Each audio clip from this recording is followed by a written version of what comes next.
Chapter 624. I might die after knowing it. After hearing what Cain said, Rog became even more excited. If there is no danger, how can it be worthy of the description of the secret of the world? It's okay, go ahead. Cain didn't expect that after hearing his reminder, Rog became even more excited. In Rog's eyes, he saw a description that he had just learned not long ago. Rog's gossipy soul was ignited. Actually, this is not a particularly secret thing. Your teacher Ancient One also knows about it. Cain said softly when he saw Rog's excited face. Ancient One also knows about it? After hearing Cain's words, the fire of gossip in Rog's heart suddenly dimmed a little. Looking at you, you should have been to other planets, but I don't know if you have found out why only Earth has legends related to heaven and hell? Cain did not directly tell Rog the so-called secret of the world, but asked him back. Isn't this because of different civilizations? Speaking of which, it seems that he really hasn't heard about heaven and hell on other planets and civilizations. No, it's not just a matter of different civilizations. The more important reason is that Earth is a specially selected planet. Cain was silent for a few seconds, and then slowly said, if the universe we are in is a dimension, then, heaven and hell are parallel dimensions to our dimension. Under normal circumstances, if a life of one dimension wants to enter another dimension, it only needs to choose a relatively suitable place to complete the crossing between dimensions. You have the blood key, you should know this. Hearing this, Rog nodded, indicating that he understood. However, heaven and hell did not do this. They would only choose Earth as the entrance to our dimension. The reason why this abnormal situation occurs is because we, or all the creatures on Earth, are just livestock raised in captivity by heaven and hell. They select our souls like goods and use our souls to strengthen their power. Then, they use the strengthened power to invade Earth. In order to harvest more souls, they left a so-called legend on Earth, making us willingly offer our souls to them. Back then, I discovered this point, so I began to build blood race cities, expand the scale of the blood race, and prolong the short and fragile lives of humans. When humans break free from the shackles of life, the number of souls they can harvest will naturally decrease, and Earth will have more power to resist their invasion. Unfortunately, I wasn't strong enough at the time and couldn't resist the attack of heaven. As a result, the first city that I built with my own hands was completely sealed. Human beings have never had true freedom. This planet is a cage that imprisons our bodies and souls. This is the so-called secret of the world that you want to know. Although Cain's tone was very calm, for some reason, Rog could hear the anger and dissatisfaction in his voice. Although the current Cain did not seem to be lying, he did not completely believe Cain's statement. He had never been to heaven, but he was no stranger to hell. Mephisto and the demons in hell did have the habit of using human souls to enhance their own strength, but this behavior, in his opinion, was more like an enhancement of their own strength, not a preparation for invading Earth. Your teacher, Ancient One, is now the main barrier protecting Earth from the invasion of other dimensions. If you want to know if what I said is true, you can ask her and she will tell you the answer. After saying that, Cain used his newly grown right hand to tear off his left hand and handed it to Rog. The blood key can open the door to hell, and my left hand can open the passage to heaven. If you want to go, you can go and take a look yourself. Looking at the left hand that Cain handed over, which was still dripping with blood, Rog hesitated for a moment. Then, he summoned a small metal box and asked Cain to put his left hand in it. If there is a chance, I will definitely go to heaven to take a look. After putting the metal box back into the psychic scroll, Rog said to Cain. At this moment, he thought of a very important question. Wait, before you unlocked the seal, you already had a corpse hand sacred artifact. You just said that your left hand can open the passage to heaven, then what you are giving me now, is it any different from the one you left to your descendants before? Rog didn't want any fake goods in his collection. After hearing this secret, is that all you care about? Cain suddenly felt that he was really out of touch with the times.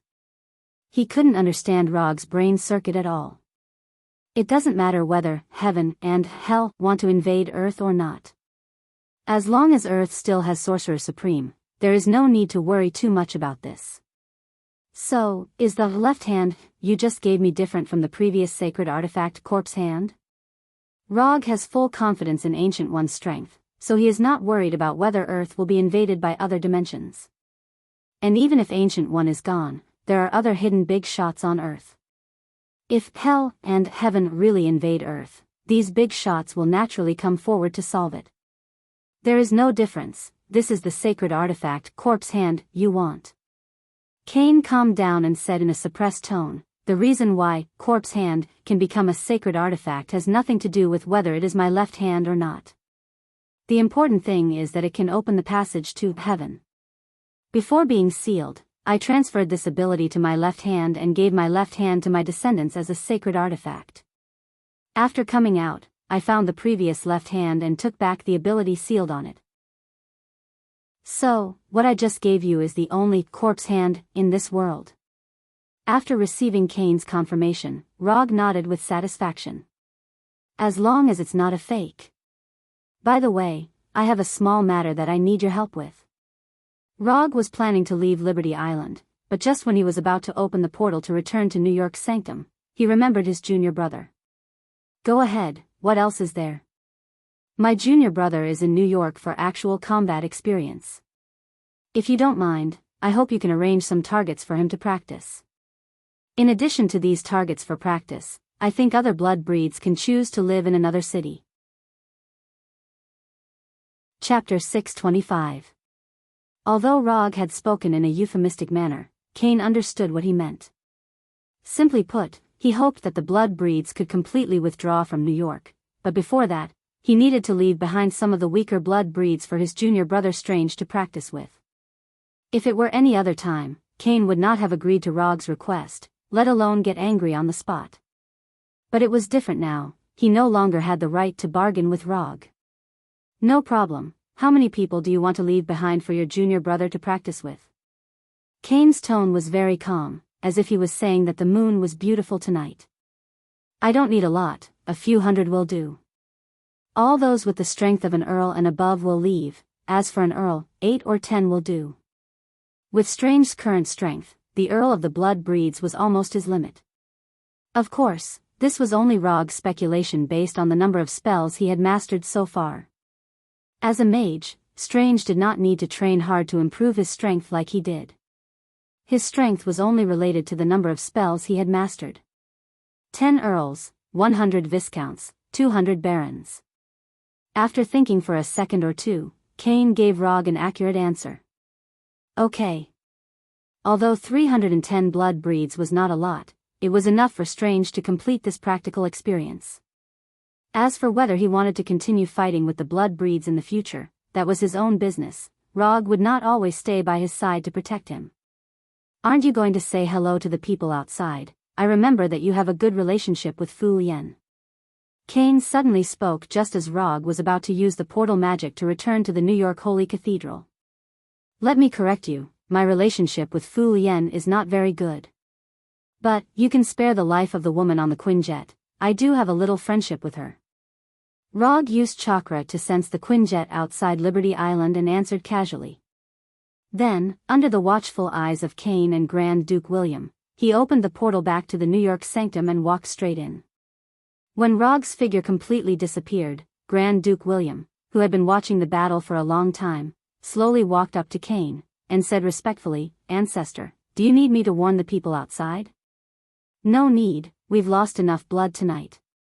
Cain looked up at the bright moon and manipulated the power of blood in his body to restore his left hand. After regenerating his left hand, Cain turned into a ball of black blood and disappeared before Grand Duke William. Grand Duke William didn't dare to be careless when he saw the primogenitor turn into blood dance. He immediately removed the blood prison. New York Temple, Restaurant. When Strange returns, help me tell him that starting tomorrow, there will only be 310 blood breeds left in New York. What he needs to do is to get rid of the last 310 vampires. After that, he can return to Kamartaj.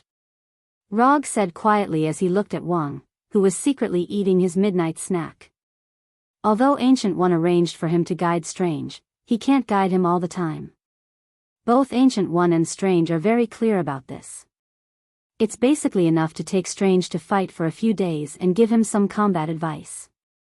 Strange is an extremely talented sorcerer. Otherwise, he wouldn't have been able to take over the Time Stone and the title of Sorcerer Supreme from Ancient One in the future. Therefore, to Logue, helping Strange prepare a training environment that was suitable for his current strength was the last bit of help he could provide. Okay, I got it. Wang looked up at Rog and then continued to destroy the midnight snacks in front of him that can be called heat bombs. No wonder you are getting rounder and rounder. After thinking this in his heart, Rog opened the portal again.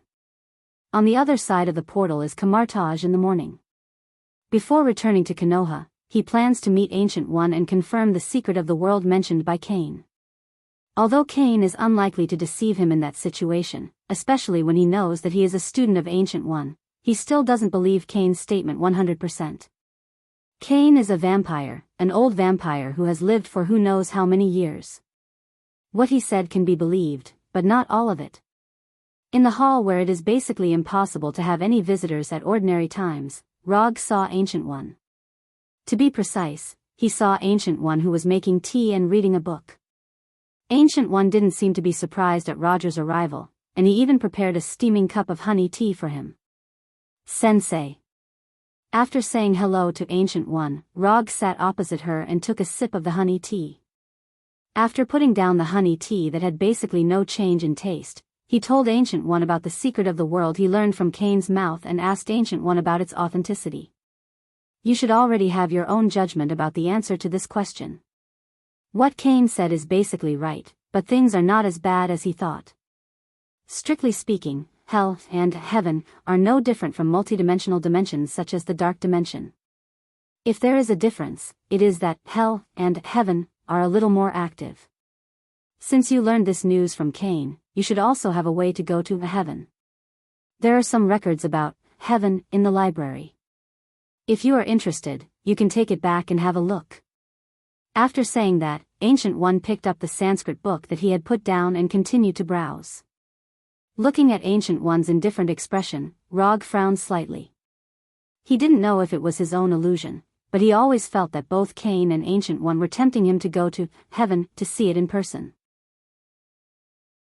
After saying goodbye to Ancient One, he did not go to Kamartaj's library to look for the ancient books that recorded the information of heaven, but used the portal to return to Konoha's headquarters in Washington.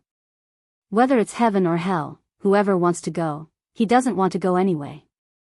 After taking a comfortable hot bath and letting his former personal assistant Sharon Carter give him a massage to relax, he returned to his bedroom and began to rest for the night. Early the next morning, before he got up, he was awakened by the mechanical synthesized voice of Number 3. Sir, Tawny Stark is at the headquarters gate now. Do you want to let him in? Tawny? What is he doing here? Rog, who had just gotten up, was too lazy to think about what Tawny wanted and said directly to Number 3, let him in and take him to the living room to wait for me. Chapter 626. It's not like you to get up so early. In his private reception room, Rog took a sip of the freshly brewed black coffee and said to Tawny sitting in front of him. I didn't get up early, I didn't sleep at all. Natasha said that she saw you and Cain on Liberty Island last night. Didn't you say that you didn't plan to fight against the vampires? Why did you suddenly fight with their ancestors? Tawny also picked up the black coffee and took a sip and said slowly. My teacher arranged a task for me. In order to complete this task as soon as possible, I fought with Cain. Rog didn't hide anything from Tawny and said casually. Your teacher? You have a teacher? Tawny just wanted to ask about Rog's fight with Cain last night, but he didn't expect to hear such news. Of course I have a teacher, for example, Hinata is my teacher. Although he has no intention of hiding what happened last night, Rog doesn't intend to tell Tawny the identity of Ancient One. Well, I just came here to ask what you did to Cain last night. After the battle between you and Cain last night, the vampires in New York began a large-scale evacuation. Although not all of them were evacuated, it was much less than before. As the current head of Avengers, vampires are now Tawny's main job. It's nothing, I just beat Cain, took some spoils from him, and then made some small conditions for him. The vampires evacuating New York is one of the conditions. Having said that, Rog paused for a moment, and then continued, you didn't come to me early in the morning just to know this, right? It's only 7:00 now. Rog went to bed at 2 or 3:00 last night, and now he is in a state of serious lack of sleep. If it weren't for Tawny, he would never have planned to get up. Strictly speaking, it's for this.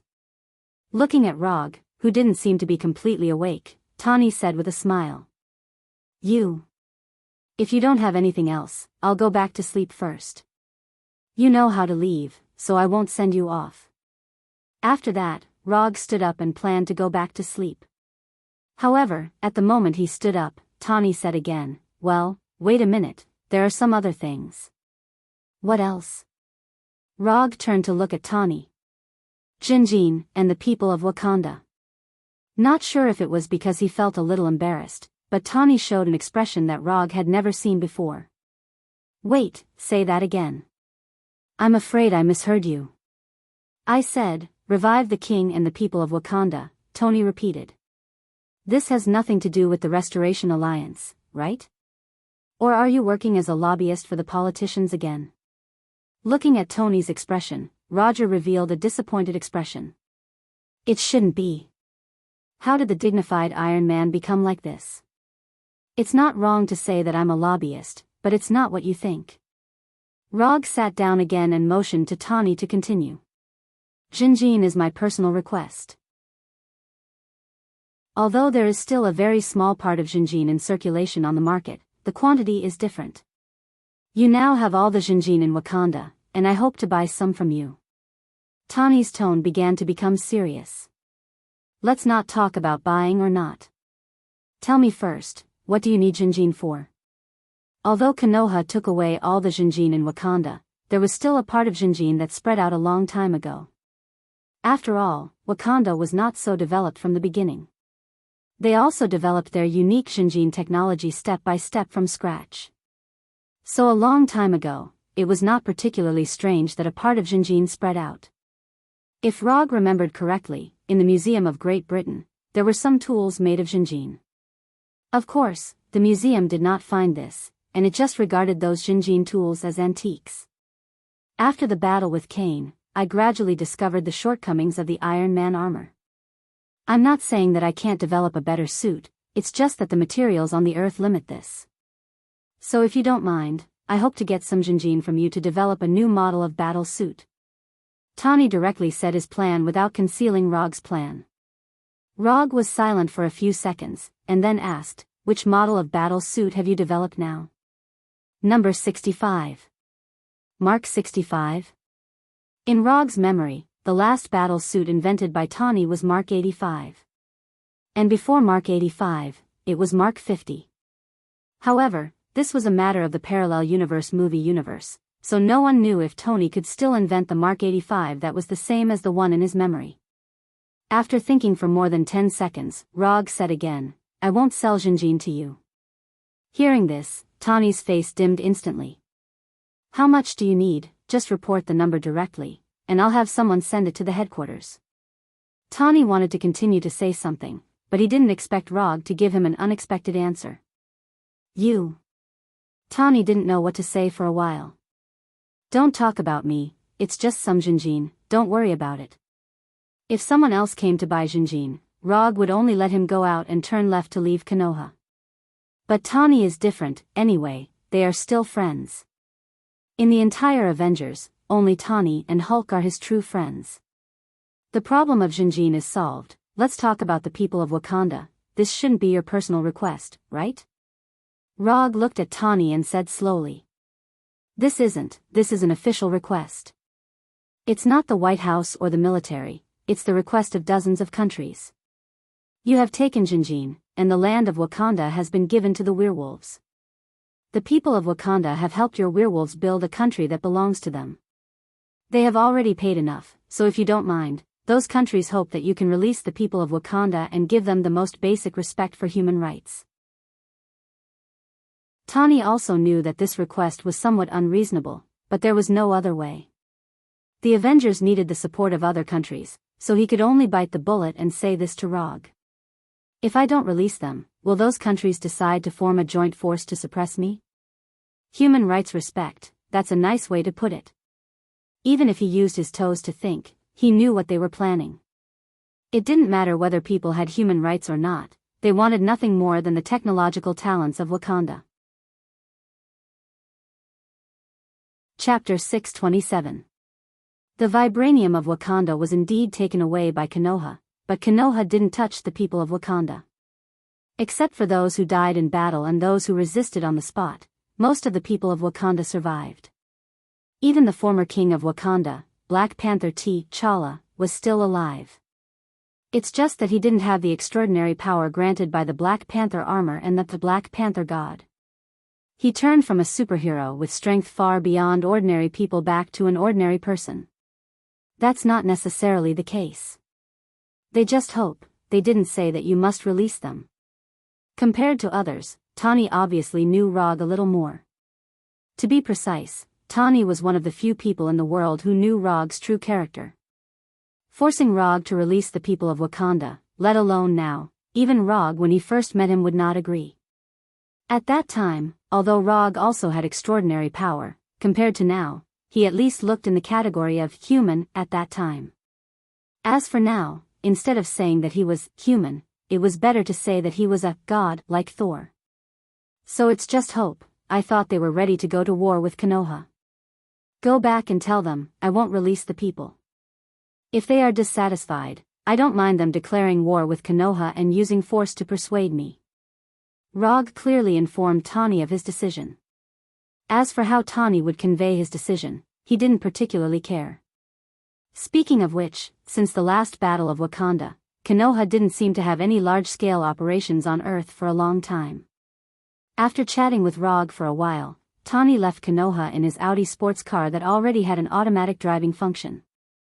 Watching Tawny's sports car disappear at the gate of Konoha, Rog said to the ubiquitous, Number 3, send a message to Number 2, ask him to prepare 10 tons of vibranium, and send the vibranium to the headquarters before noon tomorrow.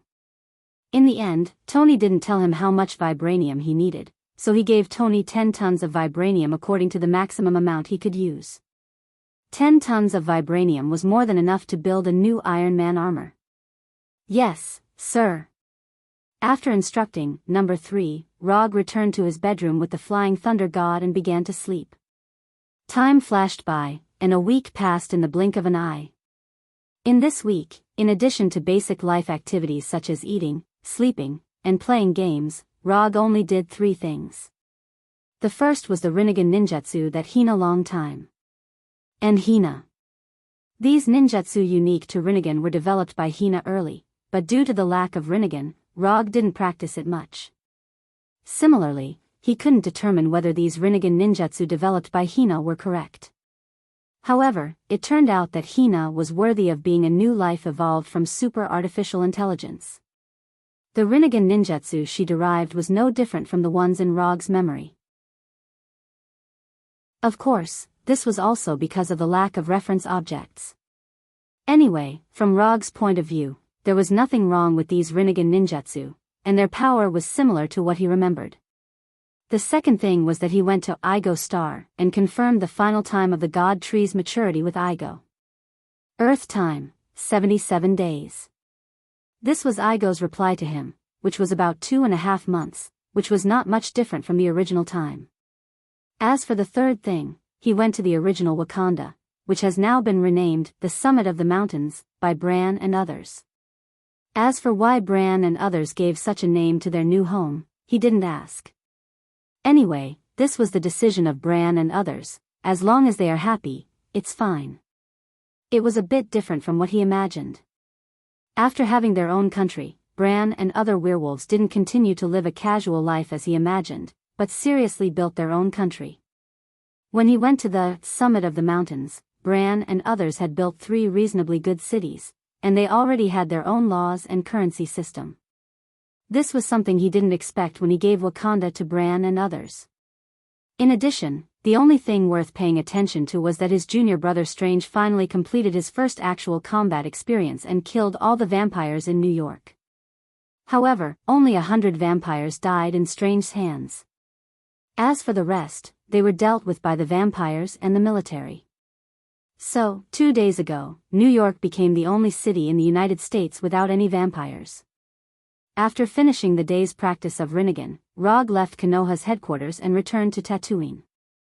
Under the management of Hinata and No. 2, Konoha's hidden village on Tatooine was expanded and divided into two parts, the inner city and the outer city. The original Konoha hidden village became the current inner city. Outside the inner city, a new outer city was being built in full swing. More importantly, the current Konoha hidden village is no longer an exclusive hidden village of Konoha's people. In the outer city of Konoha hidden village, there are many aliens that Rog can't recognize.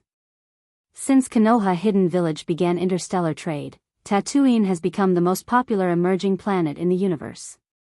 Every day, a large number of intelligent races come to Tatooine, trying to establish a stable trade relationship with Konoha, or directly settle on Tatooine.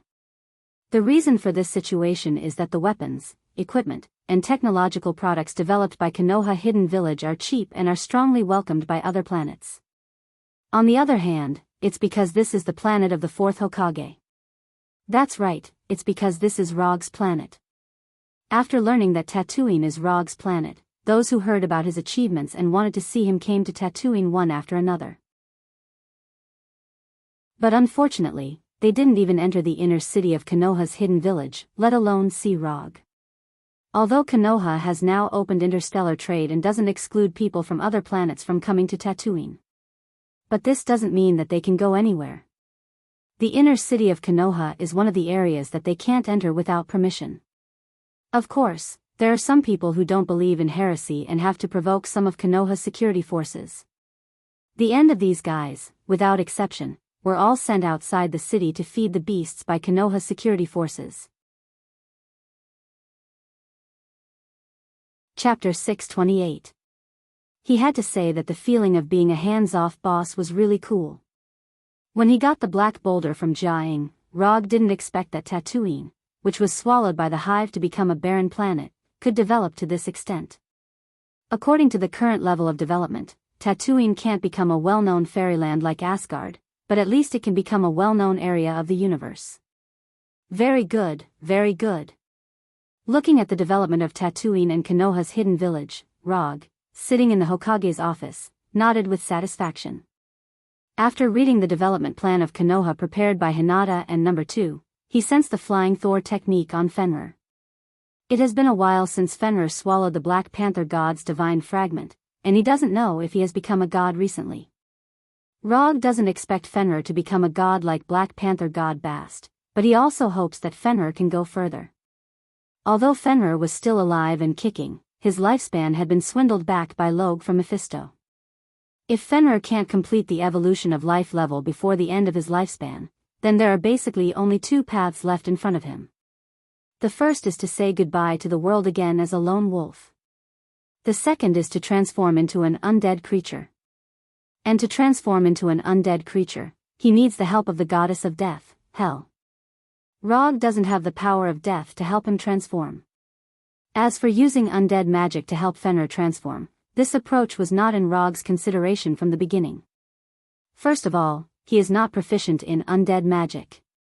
Secondly, the undead creatures transformed by undead magic will more or less have the sequelae of a decline in strength and IQ. Fenrir is not a particularly smart demon wolf. If his IQ continues to decline, Rog is worried that he will become a husky sooner or later. After establishing a connection with the Flying Thor technique on Fenrir, Rog's figure disappeared directly from the Hokage's office and came to the primitive forest that is more lush than the Amazon forest. After seeing Rog's arrival, Fenrir directly stretched out its moist tongue and licked him. However, just as he stuck out his tongue, Rog disappeared in front of him and appeared above his head. Don't lick me. I'll be traumatized if you lick me. Rog didn't reject pet dogs, but for a pet dog of Fenrir's size, it was better not to be licked. Roar! Fenrir let out a low cry, indicating that it understood. How are you digesting the quintessence fragments of the Black Panther god? You can't just stay in the wild and not return to Konoha. Black will miss you. Ever since Fenrir devoured the Black Panther god's quintessence fragment and became extremely energetic, Blackie temporarily abandoned this host and continued to live alone. Awoo, alright, without Xiao Hei translating, he simply couldn't understand what Fenrir was saying. Rog shook his head helplessly and switched the Sharingan of his left eye to the Byakugan and began to see the specific situation of Fenrir. Compared with before, Fenrir's body was not much different except that it was a little stronger. If there was a difference, it was that there was a relatively small energy crystal in Fenrir's brain. This energy crystal was in the shape of a hexagonal crystal, exuding a green light, and its volume was only the size of Rog's finger. In Fenrir's body, he didn't see the quintessence fragments of the Black Panther god Batet, nor did he feel any divine power of the Black Panther god Batet. Something is wrong. It stands to reason that Fenrir should have digested the quintessence fragments of the Black Panther god Batet by now. But the problem is that Fenrir doesn't look like a change in life level. It can't be that cats are incompatible with canines, right? After thinking for a few minutes, Rog gave up thinking. He wasn't proficient in the god system at all. If he didn't happen to understand a little bit in the process of learning magic, his understanding of the god system wouldn't be more than the ordinary people on Earth. Since he couldn't figure it out, then he wouldn't think about it. You have been living here alone for a while. Are you interested in going to Warnerheim and meet your former master, Hela? Rog touched the soft hair on Fenrir's head and said with a smile. However, he didn't expect that after hearing his words, Fenrir suddenly lay down and made a fawning cry for mercy. What's wrong with this guy? After being stunned for a while, he finally reacted. Fenrir, this stupid wolf, thought that he was testing him again. I'm not testing you, I'm serious. I don't know what's going on with your current situation. Hela is your former master, she may know how to deal with your current problem. After hearing his explanation, Fenrir stood up again and let out an excited howl. Okay, then it's decided. I'll take you to Warnerheim in a few days and see how to solve your problem. After patting Fenrir's big head, Rog returned to the Hokage's office with the Flying Thunder God. The matter with Fenrir has come to an end for the time being, so the next thing is naturally to consult Hinata's opinion. Although Hinata basically won't violate his decision if he asks. But this kind of thing, it's better to respect Hinata's decision. This has nothing to do with identity, strength, gender, or anything, it's purely a respect from the heart. Hinata's office is next to the Hokage's office. Her current identity is not the Hokage's assistant, but the Minister of Administration and the Elder of Konoha Hidden Village. The administration was originally an institution to assist the Hokage in managing Konoha's government affairs, but because Rog ignored the specific affairs all year round, these things were handed over to Hinata. It's worth mentioning that the artificial intelligence system, No. 2-inch of Konoha Hidden Village is also a member of the administration. In terms of organization, it belongs to the Deputy Minister of the Administration. This kind of thing is an abnormal phenomenon on Earth, but in the universe, it's nothing. The ruler of the Kari Empire, one of the 3 empires in the universe, the Supreme Intelligence, is a life computer, and World Mind, the master behind Xander's new star regiment, is also a super life computer. Therefore, the fact that the artificial intelligence, number 2, is the deputy minister of the administration of Konoha Hidden Village is not particularly strange for people of other planets. In other words, if Konoha Hidden Village, which has opened interstellar trade, doesn't even have such a super artificial intelligence, that's abnormal. After all, the energy and computing ability of flesh and blood creatures have limits, and special existences such as artificial intelligence are the best assistants of flesh and blood creatures in the era of interstellar civilization.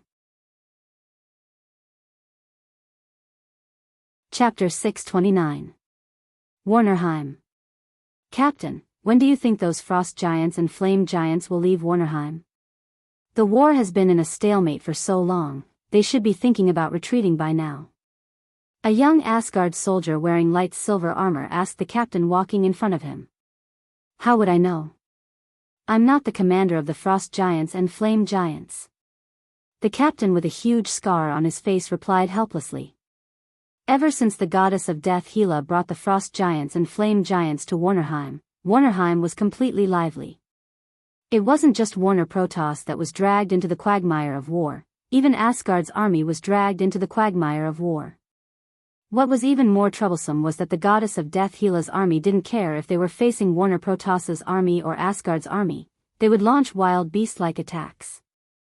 Only the goddess of death Hela could declare war on both Warner Protoss and Asgard with two armies of frost giants and flame giants.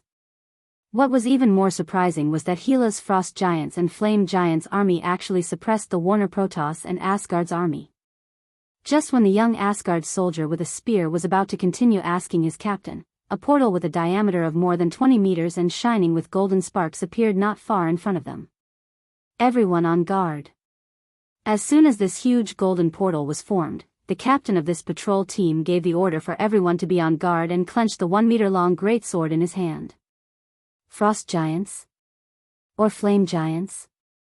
When all the Asgard soldiers stared at this huge golden portal, a huge wolf head with glossy black fur stretched out from the portal. Then, a huge black wolf with a height of 5 to 6 meters and a body length of more than 10 meters walked out of the portal. This is... When seeing this huge black wolf, the captain of the patrol team suddenly frowned. In just a few seconds, he recognized the origin of this huge black wolf. This is the giant wolf Fenrir, the mount of the fourth Hokage Rog. The giant wolf Fenrir, who was once the mount of the goddess of death, was resurrected by the fourth Hokage Rog and became his mount. This was not a secret in the first place. Furthermore, after reviving Fenrir, Rog also rode Fenrir to participate in Jotunheim's crusade against the goddess of death, Hel. Most of the Asgard warriors who participated in that war had seen Fenrir. Even if he didn't want to, he had no choice. As long as the huge Fenrir appeared on the battlefield, he would definitely become the focus of attention. Don't do anything, it's fourth Hokage Rog's mount, Fenrir. After hearing the captain's warning, the other Asgard soldiers in the patrol team let out a sigh of relief. The fourth Hokage and their current king Thor are good friends, this is a well-known fact in Asgard. When the amazing Fenrir came out of the portal, Rog and Hinata also came out of the portal. Rog originally planned to ride Fenrir, but after thinking about it, he dispelled the idea. He and Hinata just came to Warnerheim to relax, not to fight, there is no need to ride Fenrir. And always using Fenrir as a mount is not conducive to Fenrir's mental health growth. Asgard's patrol team? As soon as he stepped out of the portal, Rog saw the Asgard patrol team with less than 10 people. Why are you here? I remember that the nearest camp should be more than 10 kilometers away, right?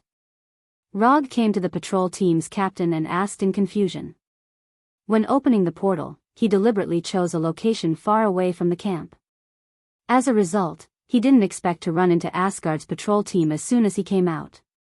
Sir, you are right, the camp is indeed more than 10 kilometers away. The recent battle has been a bit stalemate, so the general asked us to expand the scope of the patrol. The patrol captain replied respectfully as if he was talking to a superior officer. Although Rog doesn't have any position in Asgard now, the patrol team's captain still doesn't dare to be disrespectful to him. This has nothing to do with whether Rog and Thor are good friends or not, it's purely because of his terrifying strength. No matter when, a strong person is worthy of respect. So that's how it is.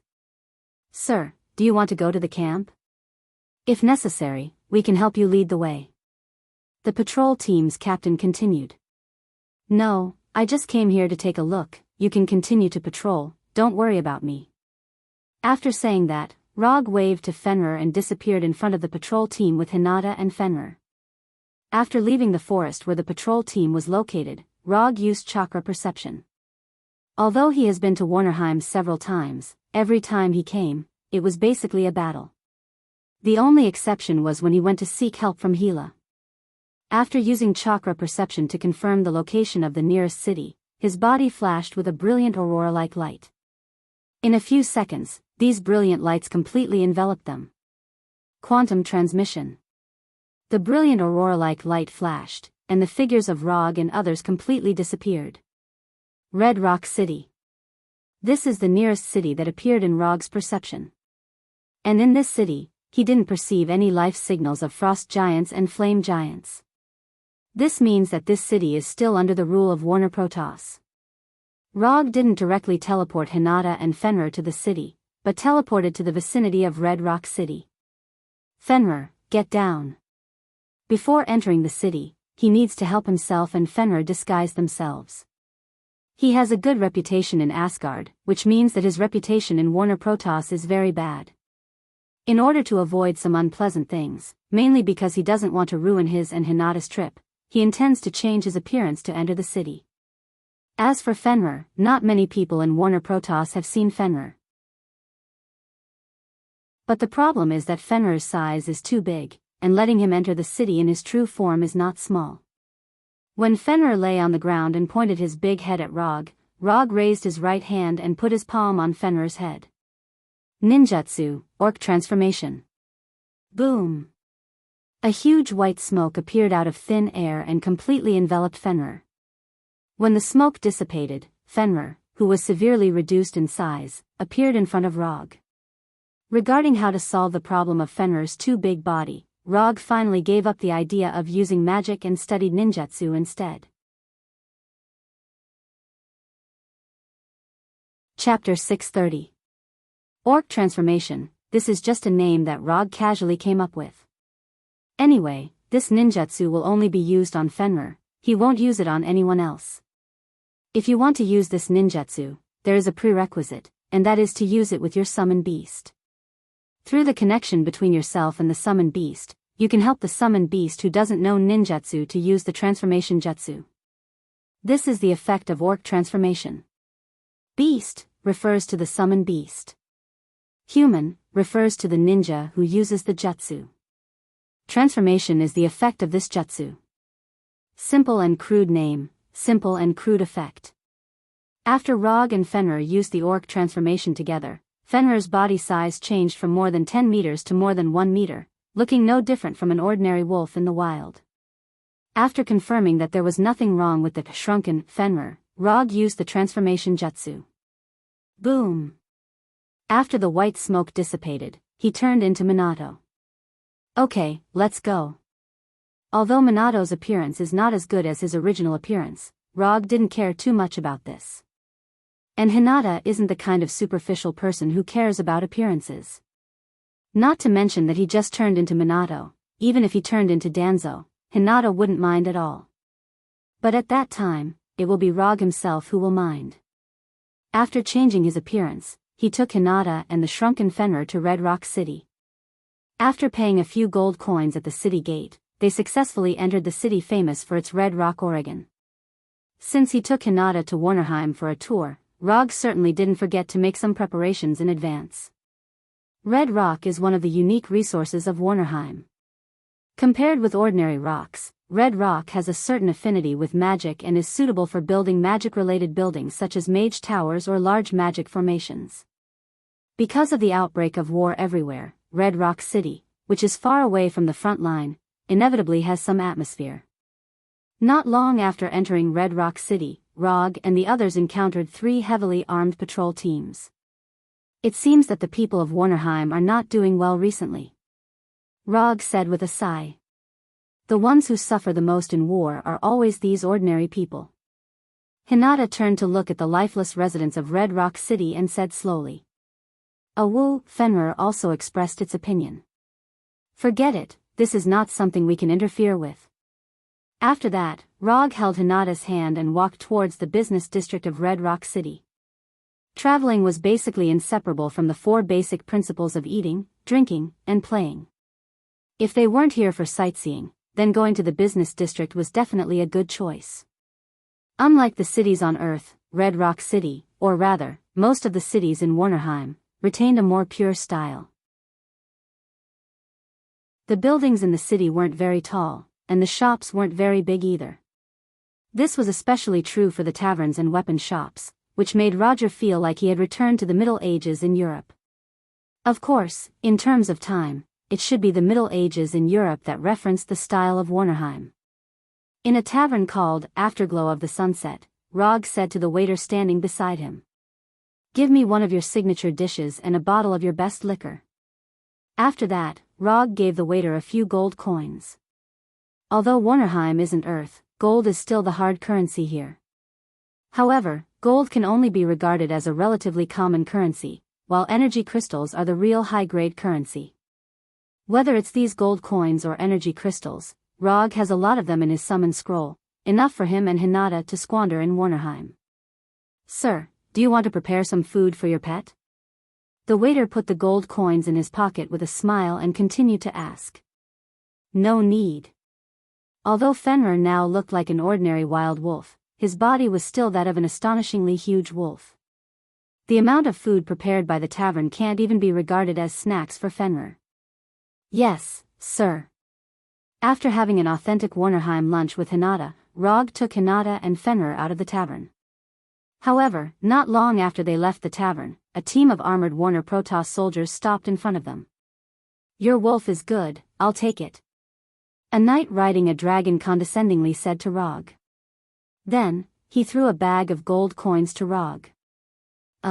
Isn't this development a bit casual? I'm just here for a vacation. Rog didn't answer, nor did he catch the bag of gold coins thrown to him. Just when the bag full of gold coins was about to be thrown to him, an invisible barrier blocked the way of the bag. Clang! Clang! The gold coins fell out of the pouch and clattered to the ground. The scattered gold coins suddenly attracted the attention of the surrounding pedestrians, and the face of the knight on the dragon became gloomy. You don't know what's good for you. The knight on the dragon snorted coldly. At the same time, the Warner Protoss soldiers blocking the way of Rog and others pulled out their swords. Looking at the actions of these soldiers, Rog helplessly shook his head, then said to Fenrir, Fenrir, teach them a lesson, don't kill them. Rog didn't expect that he, who just came to Red Rock City for a vacation, would encounter such a thing that only happens in novels. Whoa! After hearing Rog's order, Fenrir excitedly howled. Then, he found that he was still in the form of a small wolf. Rog didn't remove the transformation technique on Fenrir. In fact, dealing with these soldiers doesn't need to let Fenrir show his true form. Kill this guy, leave the wolf and the woman. The knight on the dragon gave the order to attack. In the beginning, his attention was on Fenrir. When he seriously looked at Rog, he found Hinata standing behind Rog. So, his target changed from Fenrir to Fenrir and Hinata. Has the knight education of Warner Protoss fallen to this point? Looking at the greedy eyes of the dragon knight, Rog decided to give this guy who came out of nowhere a little unforgettable education. Genjutsu, Naruto technique. Rog, who stood in the same place, didn't even raise his hand, and the Naruto technique, which can let the victim see the most terrifying thing in his heart, fell on the dragon knight. At the same time, the smaller Fenrir, like a black shadow, rushed to the Warner Protoss soldier in front of him. Ah! Chapter 631. Rog heard an indescribable scream after throwing the Hell's View that could only see the most terrifying scene in one's heart onto the knight in golden armor. The sudden scream of the Earth Dragon Knight not only startled Rog, but also the Warner Protoss soldiers. The scream even made them ignore Fenrir, who was attacking like lightning. Chi! Chi! Although Fenrir was also startled by the scream, his movements were not affected in the slightest. Like a shadow, he pounced on a Warner Protoss soldier. Without Roger's order, there would only be one way for Fenrir to deal with these Vanir soldiers, and that was to bite them to death, one at a time, and directly bite these ignorant fellows to death. Especially the guy riding the Earth Dragon Knight. By me? Are you kidding me? I'm the great wolf Fenrir who fought in the 9 worlds, a terrifying monster that shook the earth. The Earth Dragon Knight's scream became the background sound of Fenrir's battle. It only took Fenrir more than 10 seconds to dispose of the fully armed Warner Protoss soldiers, making them completely lose their fighting power. Woo! After defeating the team of mediocre Warner Protoss soldiers, Fenrir raised his head and howled. Then, with a look of disdain, he returned to Rog's side. It wasn't until Fenrir returned to his side that Rog removed the illusion on the Earth Dragon Knight, putting an end to that incomparably miserable cry. Hoo-hoo-hoo! After the effect of the Hell's View disappeared, the Earth Dragon Knight's consciousness also returned to the real world, gasping for breath. When he finally calmed down the fear in his heart, he saw a scene that he never imagined. A whole team of fully armed Warner Protoss soldiers, without exception, were all lying on the ground. Bright red blood stained the surrounding ground, and the well-made weapons and armors were either completely broken or severely damaged. What's going on? How is this possible? As the commander of this team, the Earth Dragon Knight was very clear about the strength of the team. Although the number of people in the team was not large, every one of them was a veteran with rich combat experience for many years. Even if they encountered a frost giant or a flame giant of the same number, this team had the confidence to win. Although the Earth Dragon Knight's conduct was not very good, his eyesight was not bad. Just by glancing at the wounds on these soldiers, he judged that Fenrir was the only one who did it. The wounds on these soldiers were all caused by the bites of wild beasts, and without exception, they were all attacked once. Was it all done by that wolf? Thinking of this, the Earth Dragon Knight looked at Fenrir and Logue with a grave expression. If a tamed magical beast already possessed such terrifying strength, then what kind of strength would the person who tamed this magical beast possess? The Earth Dragon Knight unconsciously swallowed his saliva. This is troublesome. Although the Earth Dragon Knight didn't say a word, his expression revealed his panic and fear at this time. After looking at Rog and Fenrir for a few seconds without saying a word, the Earth Dragon Knight made a move that any normal person would do. Run. Run immediately. The Earth Dragon Knight didn't hesitate, his right hand suddenly exerted force, and directly pulled the reins of the Earth Dragon, trying to ride the Earth Dragon away from here. The moment he pulled the reins, Rog whistled at Fenrir. Although Fenrir didn't stay with Rog for a long time, in any case, he was Rog's psychic beast. The moment he heard Rog's whistle, Fenrir understood his meaning. Woo-woo. Fenrir didn't howl to the sky like before, but bared his teeth and let out a low cry. Fenrir's low cry wasn't loud, and it might not be heard if one was a little further away. But in the next second after he let out a low cry, that nearly 2 meters tall and 5 to 6 meters long drake suddenly fell to the ground as if it had met its natural predator. No matter how the knight on its back urged it to move, it didn't move at all. You want to leave without saying a word, isn't that a bit impolite? If it was any other time, Rog wouldn't have bothered to pay attention to an existence like the Earth Dragon Knight. But now, he didn't intend to let this guy off so easily. The armor on the Earth Dragon Knight wasn't ordinary goods. The workmanship was excellent, and the material was rare. More importantly, it was a set of enchanted armor. And on the chest position of the armor, there was a certain family emblem engraved. This guy was a noble child, and a descendant of a powerful family. It wasn't difficult to infer this from the arrogance this guy showed just now, as well as the team he brought with him. The Warner Protoss soldiers lying on the ground weren't ordinary goods, but regular soldiers. Don't look at how they only lasted for more than 10 seconds in front of Fenrir. That was because the difference in strength between them and Fenrir was too great. What do you want? No matter how hard he tried, the Earth Dragon Knight wasn't willing to stand up, so the knight in golden armor finally spoke. It's not what I want, but what are you going to do?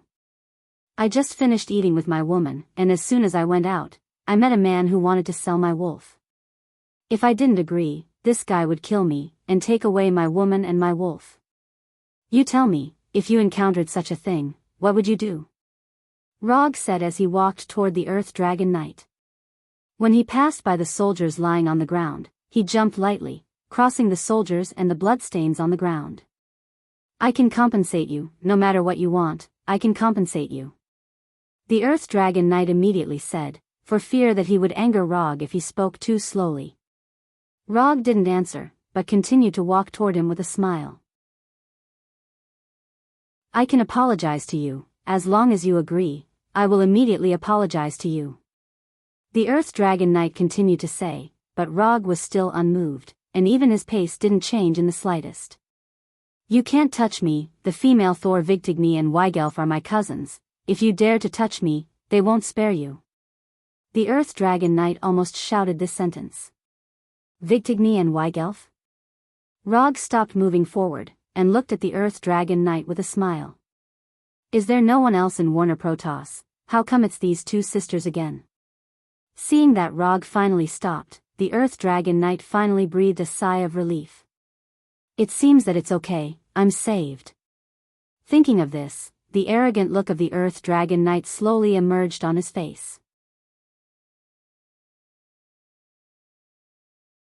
Chapter 632. Did this guy learn how to change his face? Looking at the Earth Dragon Knight's arrogant expression, Rog shook his head helplessly. No matter which world it was, there would always be such self-righteous guys. So the twins Thor are your cousins. Interesting. But I'm a little curious. Do they know that they have a cousin who is running amok outside? Victigny and Weigelf could be regarded as the Warner Protoss that Rog knew the most. Although some unpleasant things would happen every time they met, they were still considered acquaintances no matter what. What do you mean by that? The Earth Dragon Knight realized that things didn't seem to develop as he imagined. In his opinion, Rog would be more or less respectful after knowing that Victigny and Weigelf were his cousins. But now, it seemed that things weren't going as he imagined. Nothing. I'm just a little curious. If I remember correctly, the two sisters are very reasonable people. They definitely won't bully others with their power. After hearing Rog's words, the Earth Dragon Knight gradually put away his arrogant expression. Even until now, he still didn't know who Rog was. But from Rog's tone, he seemed to be very familiar with Victigny and Weigelf. Could it be that he's a cousin's friend? The Earth Dragon Knight couldn't help but have this thought. No, it shouldn't be. Although the Earth Dragon Knight hadn't seen Victigny for a while, he was still the cousin of the two sisters. He knew his cousins quite well. If Victigny and Wendy really had a particularly close friend of the opposite sex, it was impossible that he hadn't heard of it. Just when the Earth Dragon Knight was about to ask for Rog's name, the city guards of Red Rock City finally arrived at the scene. Since there was a battle in the city, these city guards had to come to the scene no matter what. It didn't take long for over 100 Warner Protoss warriors to surround Rog's group and the Drake Knights. Then, a knight in black armor riding a warhorse came to the two of them. One only needed to look at the black armor on this knight to know that he was the commander of this city guard. Who made the first move? The Black Knight said after sizing up Rog and the young man. It's him. He attacked first. Without any hesitation, the Earth Dragon Knight pointed at Rog and said loudly. Then, he continued to say to the Black Knight, I'm Thor Victigny and Weigelf from the Golden Thorns family. I'm the third successor of the LYSS family, the cousin of the female Thor. I'm the captain of the 12th Squad of the 3rd Night Division of the Blue Ocean Legion. I was ordered to return to the capital, but I bumped into this guy when I passed by Red Rock City. In the end, his magic beast started attacking my entourage. Well done. Thomas Lyce's self-introduction and distortion of black and white could be considered to be at the level of a master of perfection. Is what he said true? After listening to Thomas Lyss's story, the Black Knight looked down at Rog and asked. If you think it's true, then it's true. Rog replied with a calm face. Anyone with a normal brain and eyes would know what was going on with a single glance. Not to mention, there were so many bystanders present. Then you're admitting to Sir Lyss's words. The Black Knight continued with a serious tone. Sir Lyss? Rog thought that the Black Knight would be more tactful, but he didn't expect him to say it so openly. But this was normal. Compared to the noble Thomas Lyss, it was easier to manipulate him with an unknown background. Alright, I won't pretend anymore. I was the one who attacked first. I had lunch today and was in a good mood, so I let my magic beast attack a group of regular soldiers to liven things up. When he mentioned the regular army, Rog purposely emphasized his words. Since you've admitted to your atrocities, then follow me to the city guard station. Men! Take them away. The Black Knight on the warhorse immediately gave the order, but the city guards surrounding Rog and the others did not seem to have heard his order at all. They just stood there motionlessly. What are you waiting for? Do it. The Black Knight's tone became displeased as he shouted. But even so, the city guards under him didn't move. Don't waste your energy. Without my permission, they can't even move a finger. Rog looked up at the Black Knight and said slowly. Then, he continued to walk towards Thomas Lyss. Oh right, I advise you not to draw your sword. You can't bear the consequences. The Black Knight's right hand had just grabbed the hilt of his sword when Rog's voice sounded again. But obviously, this Black Knight was not the kind of person who would be obedient. He suddenly pulled out the sword from his waist and squeezed the horse's abdomen with his legs, driving the warhorse to attack Rog. Wind release, great sickle weasel. In an instant, a storm was born out of thin air, and the sickle weasel-like wind blades slashed through the Black Knight's body one after another. Boom! This sudden storm only lasted for a short 2 to 3 seconds before it came to an abrupt end. The Black Knight, who was riding a tall warhorse towards Rog, fell to the ground with the warhorse, and his right hand holding the sword rolled a few times on the ground. As the initiator of all this, Rog didn't even look at the Black Knight, whose right hand was cut off, and went directly to Thomas Lyss. Tell me, if I cripple you, will your family hunt me down regardless of the consequences? After hearing Rog's question, Thomas Lyss' attention was taken back from the Black Knight who had his hand cut off, and he looked at Rog in shock and confusion. Forget it, looking at your terrified look, you probably don't know the answer. After that, Rog raised his right hand and made it into the shape of a pistol. Water release, water iron cannon technique. Bang bang bang bang. In an instant, Rog fired 4 chakra liquid bullets, piercing Thomas's armor and breaking his limbs. Ah! Thomas's screams echoed throughout the street again. After doing these things, Rog ignored the screaming Thomas and the Black Knight who had his hand cut off. He came to Hinata and Fenrir's side and used quantum teleportation to leave Red Rock City. When the beautiful aurora-like radiance completely disappeared, the city guards who had been immobilized by him regained the right to move. His journey to Red Rock City ended much earlier than he had expected. His originally good mood had been dampened quite a bit. Chapter 633. Warner Protoss's Royal City, the City of Honor. At this time, a week has passed since the episode in Red Rock City. During this week, Rog took Hinata and Fenrir to several well-known cities under the rule of Warner Protoss and had a pleasant physical and mental journey. And Warner Protoss's Royal City, the City of Honor, was the last stop in his plan. After breaking all 4 of Thomas's limbs, Logue received a bounty from the Lays family of the Golden Thorns as he wished. And he wasn't the only one who was wanted. Hinata and Fenrir were also on the list. Although the wanted notice of the 3 of them spread to all the cities under the rule of Warner Protoss, it didn't cause any trouble for his trip. Transformation jutsu once again proved its value. Rog turned himself into the appearance of Jiraiya. Of course, it was the young Jiraiya, not the old lecherous and wretched guy. And Hinata, at his request, turned into the 5th Hokage, the legendary Sannin, the young Tsunade Haim. As for Fenrir, he used the orc transformation jutsu to turn into a tall red toad with black stripes. As for its own toad form, Fenrir appropriately expressed its own opinion. But because of the language barrier, his suggestion was temporarily put on hold. So, a different traveling group appeared in Warnerheim. A white-haired young man with a proud blonde girl sitting on the back of a huge red toad, traveling to various well-known cities in Warnerheim. At first, Rog was a little worried that the huge red toad Fenrir transformed into would be a bit too unusual. But it turned out that in a country with a long history and has opened the universal era, huge creatures are not unusual. Apart from having to pay a higher entrance fee for Fenrir, the red toad that Fenrir had transformed into didn't encounter any problems. Are you sure you don't want to see the 2 sisters Vigtigny and Weigelf? I heard that someone captured them more than once. Since Hinata heard the names of Vigtigny and Weigelf from Tomas, their names were mentioned almost every day by Hinata. Especially after knowing that Rog defeated and captured them twice, Hinata teased Rog from time to time. What's more, in a city she traveled to before, Hinata also bought several popular novels that had no factual basis at all. The story of the 4th Hokage and the twin girls Thor, too, becoming a ninja starts by defeating the female Thor. Ninja don't wave.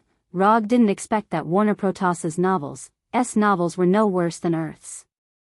And unlike the novels on Earth, Warner Protoss's novels not only don't have the so-called 404, but the important plot also comes with its own illustrations. This is too much. Warner Protoss's Cultural Supervision Department's workload is seriously not enough. Since Hinata bought these novels, Rog found that he completely lost the right to explain. No matter what he said, Hinata would look at him with the kind of, "Oh, so that's how it is," look. After trying several times, he gave up the intention to explain. "Do whatever you want, I didn't do it anyway. I, Rog, am not afraid of a crooked shadow. Then, if you don't mind, I'll go to their house tonight?" Since it's useless to explain, then he'll do the opposite. Rog doesn't believe that Hinata will really agree to let him stay at Vigtigny's house for the night. "Okay, if you want to go, then go." Looking at the young Tsunade Heim, Hinata gritted her teeth and said with a smile. Rog felt that he seemed to have gone a little too far on the edge of death. "Hey, look, there's a bald head outside." Rog, who has experienced many battles, of course, won't be so easily fooled and immediately changed the topic. After enjoying a luxurious lunch in this famous tavern in the capital, Rog and Hinata left the tavern and took Fenrir, who had nothing to do in the mount parking area. The waiter of the tavern certainly didn't forget to prepare food for Fenrir. It's just that what was placed in front of him were some toad meals that were in line with his current identity. After strolling around King City's commercial district for the whole afternoon, Roger and the others finally returned to the hotel. Even if he has the strength close to the Heavenly Father level, shopping is still a bit too painful for a man. Now, Roger felt that he was more tired than fighting with Thanos. And Hinata, who also shopped for an afternoon, was full of energy playing with her spoils today. Just when Rog was thinking about whether he should go to the hotel bar for a drink, a knock suddenly sounded on the door. After opening the door, he saw a hotel waiter in a fine uniform. "Mr. Jiraiya, hello, sorry to disturb you. There will be a small auction tonight at the auction house next door. If you don't mind, you can go and take a look with the madam. This is the invitation to the auction." After that, the waiter handed a black invitation and auction booklet to Rog with both hands. "Okay, I got it." After receiving the auction invitation and auction booklet from the waiter, Rog closed the door and opened the auction booklet to take a look. These auction items are good. Although he doesn't know the history of Warner Protoss, the introduction in the booklet still made him quite excited. "There's an auction tonight, and it looks good. Are you interested in taking a look?" After returning to the bedroom, Rog handed the invitation and booklet in his hand to Hinata, who was trying on clothes. "You decide, I'm fine with anything." Compared with the auction, Hinata was obviously more interested in the clothes and jewelry she just bought. "Then let's go and take a look. Anyway, I have nothing to do." Rog glanced at Hinata, who was trying on a black deep V-neck backless dress, and returned to the living room board. At night, Rog, who changed into the traditional Warnerheim clothes, and Hinata came to the auction house next to the hotel and walked into this particularly large and famous auction house. The name of the auction house is very ordinary, called the Lost Treasure House. However, behind this ordinary name, the auction house had a legendary history. It is said that this place once auctioned the weapon of a Warner Protoss god, as well as the divinity of a powerful god.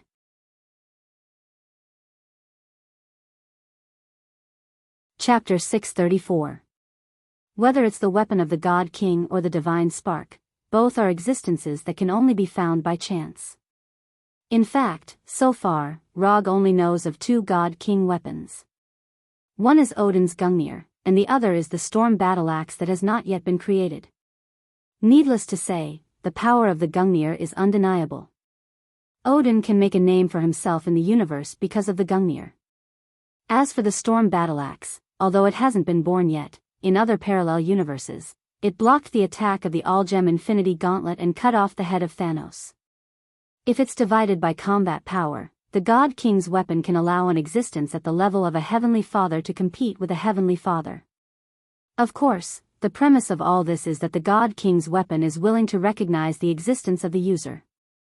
If the God King's weapon represents part of the power of the God King, then the divine spark that has the potential to be promoted to a greater divine power represents the possibility of becoming a God King.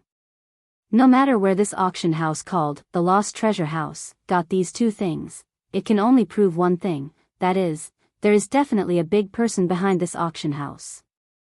If there is no accident, that person is either the current God King of Warner Protoss, Njord, or the mother of the two Vigtigny sisters, Gulwig. Apart from the two of them, Rog can't think of anyone else in Warner Protoss who can do this. This is why he decided to take Hinata to have a look after reading the introduction of this auction house. He wasn't here for the elven girl from Alfheim that was auctioned tonight. Definitely not. Under the guidance of the staff, Rog and Hinata came to a box on the second floor. Something is wrong. When the staff repeatedly explained that this is their seat tonight, Rog frowned. Although he has been spending money like a nouveau riche in the capital these 2 days, it's only limited to accompanying Hinata. After entering the capital, not only did he not show his strength in front of others, but he also deliberately hid his energy fluctuations and aura, pretending to be an ordinary Warner Protoss. What happened? After seeing the puzzled look on Rog's face, Hinata immediately asked. Something's wrong. For an auction of this scale, how could we, two outsiders without any foundation, be arranged in a VIP box of this level? Moreover, the admission card we used was a gift from the hotel. After hearing Rog's explanation, Hinata also noticed that something was wrong and was about to activate her Byakugan.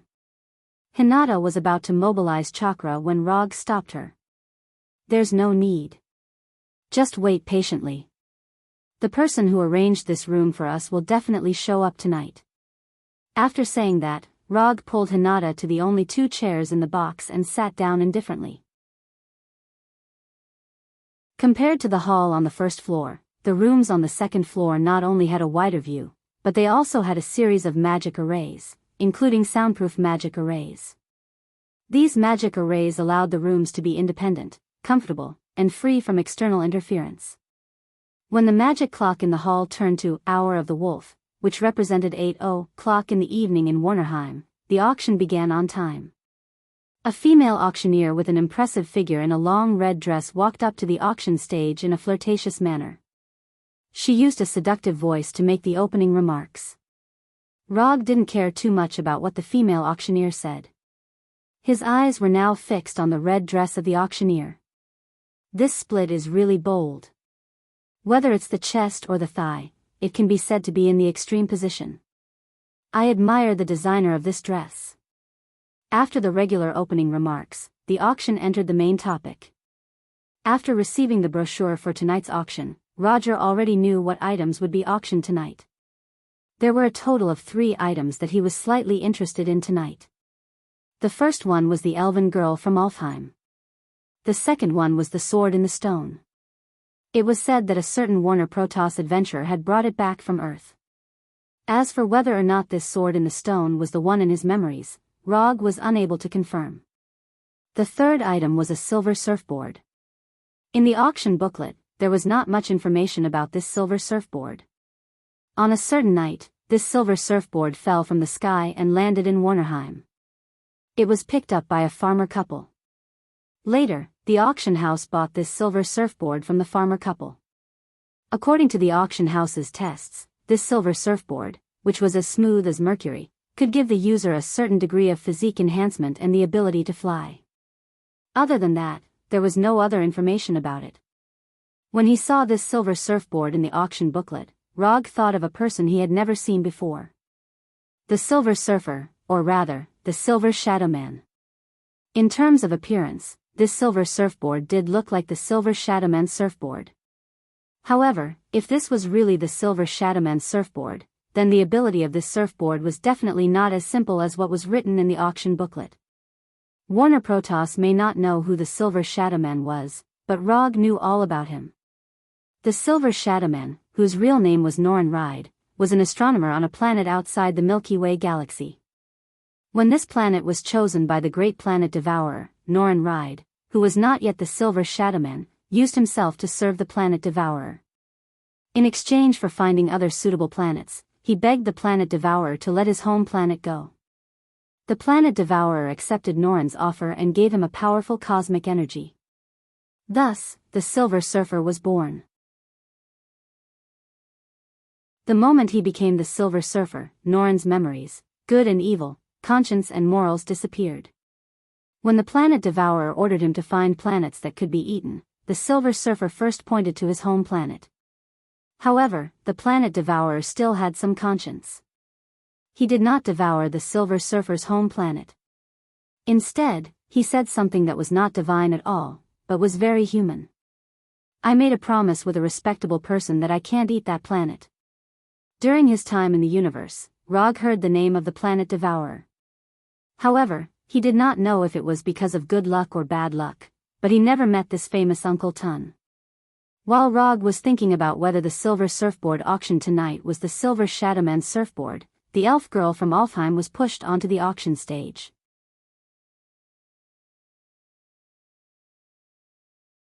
Chapter 635. Even Rog, who was used to seeing beautiful women, couldn't help but feel a trace of amazement at the first sight of this elf girl. Light blonde hair that was slightly curled, a face that all male creatures would want to protect, and that delicate body that was just right to match her face perfectly. Is this the elf of Alfheim? Rog silently sighed in his heart. Not only did he feel this way, but the people sitting in the hall on the first floor also made a burst of exclamations. Without the auctioneer's introduction, the price of the elf girl's auction could rise at a terrifying speed. In less than a minute, the price of the elf girl's auction rose from 10,000 magic crystal coins to 120,000 magic crystal coins. Magic crystal coins are the highest level of currency in Warnerheim. The exchange price with ordinary gold is roughly between 1 to 10,000. Of course, this exchange price is not stable and will fluctuate freely around 10,000. Like now, when the war broke out on the front line, the exchange price is about 1 to 12,000. The reason why Rog was so clear was that he had just exchanged 2 days ago.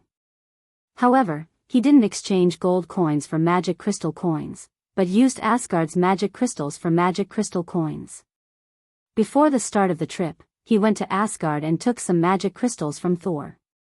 He originally planned to take some of Warnerheim's magic crystal coins, but found that Asgard's golden palace didn't have many magic crystal coins, so he took the next best thing. These magic crystals weren't taken for free, mainly because he didn't want to take advantage of his friends. For these magic crystals, he asked Konoha Hidden Village to send a batch of vibranium that was enough for Asgard to use for 10 years. Now, in his summon scroll, there are about 1,300,000 magic crystal coins and a batch of Asgard's magic crystals that have not been exchanged yet. Fortunately, he exchanged the magic crystal coins in the capital city, otherwise, he may not be able to complete the exchange so smoothly. 150,000 magic crystals, 160,000. 180,000. The price of the elf girl's auction was still rising, but so far, the bidders were the guests on the first floor. Could it be that the guests on the second floor were all so noble? Rog curiously looked at the surrounding rooms. Due to the magic array, he could not see through the one-way magic barrier. He could only guess that there were guests in those rooms. Although he could still use chakra to sense if there was anyone in these rooms, he resisted the urge to do so in order to avoid unnecessary trouble. This was the capital city of the Warner Protoss. In this place, there was no lack of people who could sense chakra. The little girl down there is quite pitiful, don't you think? Rog glanced at Hinata and said casually. Little girl? She's an elf. She's at least a few times older than you, maybe even 10 times older.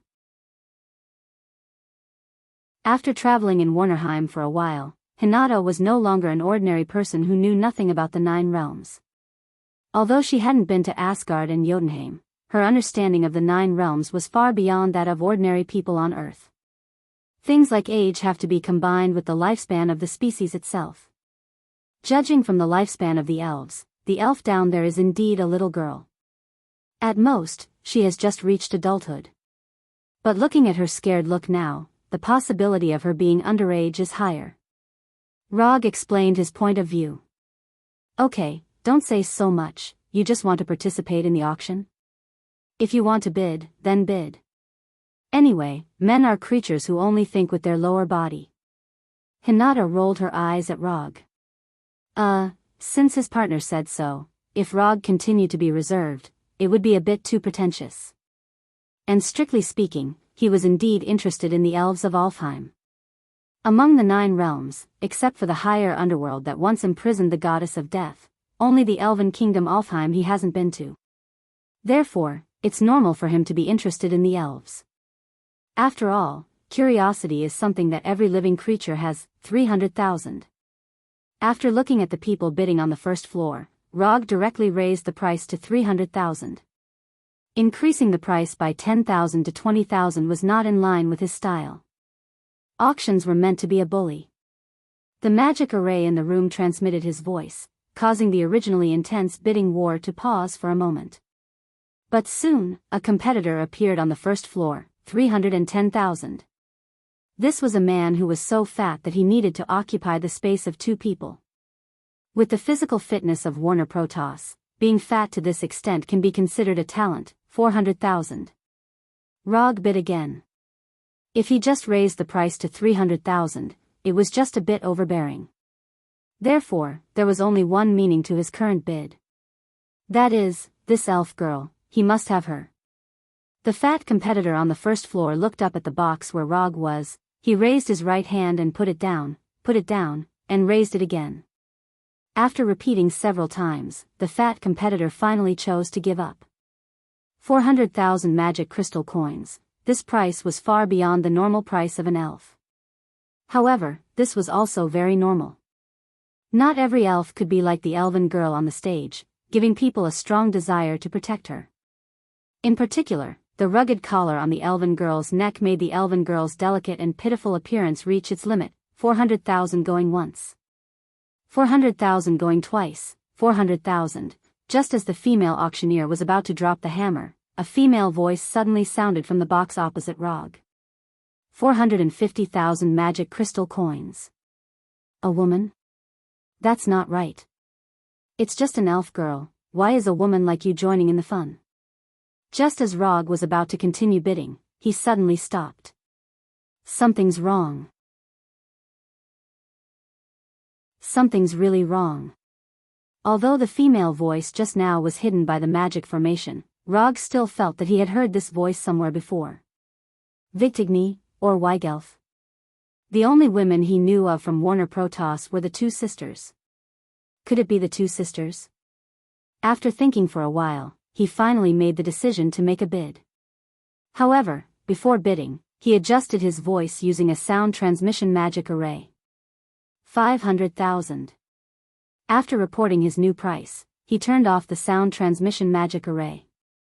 As long as the other party continued to raise the price, no matter how much, he would give up.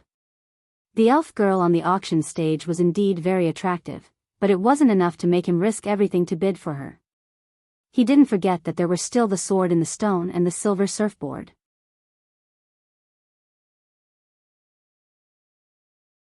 Chapter 636. 500,000 going once. 500,000 going twice. The beautiful auctioneer on stage began the final countdown, while Rog calmly waited for the other party to raise the price. 500,000. At this point, the auctioneer glanced at the box on the second floor that had just raised the price. However, the box opposite Rog did not have any reaction. Going thrice, sold. Clap. The auction mallet fell, and the elven girl's auction officially ended. This, damn. The other party did not play by the rules. Rog did not expect that in the end, he would still win the elven girl and spend an extra 100,000 magic crystal coins. Well done. Although the price had been raised, he did not take it to heart. Isn't it just 500,000 magic crystal coins? I don't care. In his psychic scroll, there were 1,300,000 magic crystal coins. However, this was not all of his assets. He did not exchange all of his Asgard magic crystals for magic crystal coins. He only exchanged a third of it. Therefore, his total assets now were about 5 million magic crystal coins. Although 500,000 for an elven girl was a little expensive, it was not to the extent that it made his heart ache. Moreover, other than these magic crystal coins and magic crystals, he had an even more valuable item. Divinity. To be precise, a third of the divinity. The Black Panther god Bastet's divinity was divided into 3 fragments, and he had 2. One of them was fed to Fenrir, while the other was kept in his psychic scroll. Although he did not have a special understanding of the god system that collected the power of faith, he speculated that the Black Panther god Bastet's divinity potential was between weak and intermediate divine power. Weak, intermediate, strong, supreme, this was the classification of divine power used by most god systems. Among them, strong divine power was roughly equivalent to the king of gods, while supreme divine power was equivalent to the creator gods. Although the Black Panther god Bastet had died under the joint attack of him and Professor Doom, the Black Panther god was still a god that had protected Wakanda for thousands of years. It was not particularly strange for his divinity to be at the level of weak or intermediate divine power. Not long after, the elven girl with a red necklace around her neck was sent to the room Rog was in. He took out 5 magic crystal cards that each represented 100,000 magic crystal coins and handed them to the smiling waiter. He then took the chain from the waiter's hand. Bang! After transferring the chakra to the collar through the chain, he directly shattered the vile collar. Don't talk. Go to the side. I'll ask you if I have any questions. Glancing at the elven girl who was still in a state of shock, Rog once again set his gaze on the auction stage. Legendary Magic Sword, Hill Lord's Heart, Medusa's Eye, Star Adamantine. One by one, the items were put up for auction, and then one by one, they were taken away. Rog wasn't particularly interested in weapons, equipment, or magic materials. He didn't lack weapons now, and he wasn't interested in doing magic research, so these auction items didn't have any attraction to him. After waiting patiently for a while, the second item that he was interested in finally appeared. The sword in the stone. It was an ordinary-looking one-handed sword. He didn't know if the auction house was just playing with the atmosphere or if they really got the sword and the stone together. The sword in the stone that appeared on the auction stage was inserted into a huge stone. Was this thing really the sword in the stone? Rog didn't know much about the sword in the stone. He only vaguely remembered that the sword in the stone was a legendary sword from the time of King Arthur. It was said that the person who pulled out the sword in the stone would have the strength of a multiverse. In the parallel universe, the sword in the stone had 2 owners. One was Iron Man Tawny, and the other was Captain Britain. After thinking for a few seconds, he used Chakra's perception and began to sense the sword in the stone on the auction stage in detail. Although this action might cause the auction house to be dissatisfied, he didn't mind taking a small risk to determine whether the sword in the stone was the legendary treasure that had the strength of a multiverse in his memory. As long as Njord and Gulwig didn't join forces, he didn't fear anyone from the Warner Protoss. There were no energy fluctuations. After carefully sensing it inside and out, he didn't find any energy in the sword in the stone. Fake, this is definitely a fake. After confirming that there was no energy in the so-called sword in the stone, he immediately lost all interest. However, it was normal when he thought about it. If this was really the sword in the stone that had the strength of a multiverse, it wouldn't have appeared in the auction house. Although the people from Warner Protoss didn't know about other parallel universes like him, they definitely wouldn't be so stupid. In the end, the sword in the stone was bought by the mysterious guest in the box opposite Rog at the low price of 10,000 magic crystal coins. Sister, I told you, he won't be fooled so easily. Don't forget, he's an Earthling. He knows more about the sword in the stone than you and I do. The one who spoke was none other than Weigelf, one of the twins, Thor. It doesn't matter if he wasn't fooled. Anyway, he has already paid an extra 100,000 magic crystal coins. It doesn't matter if the sword in the stone can't fool him. Victigny said indifferently, her light green eyes looking at the box where Rog was. Although Rog entered the King's City as a young Jiraiya, on the first day he entered the King's City, his traces were discovered by the sisters Victigny. To be precise, it was their mother, Gulwig, who noticed his arrival. Gulwig told the two of them, and then Weigelf, with her amazing intuition, made the final confirmation. Time passed little by little, and finally, the silver surfboard suspected to be the Silver Shadowman was carried to the auction stage. When the mercury-like silver surfboard floated next to the auctioneer, Rog once again used chakra perception. Unlike the sword in the stone, this time, he perceived a terrifying energy in the silver surfboard. After perceiving this strange but powerful energy, he couldn't help but frown.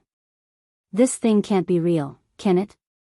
He was no stranger to the Silver Shadowman, but because he had never seen the Silver Shadowman, he couldn't be sure whether this energy was the cosmic energy given to the Silver Shadowman by the planet Devourer. However, judging from the nature of the energy, this possibility was very high.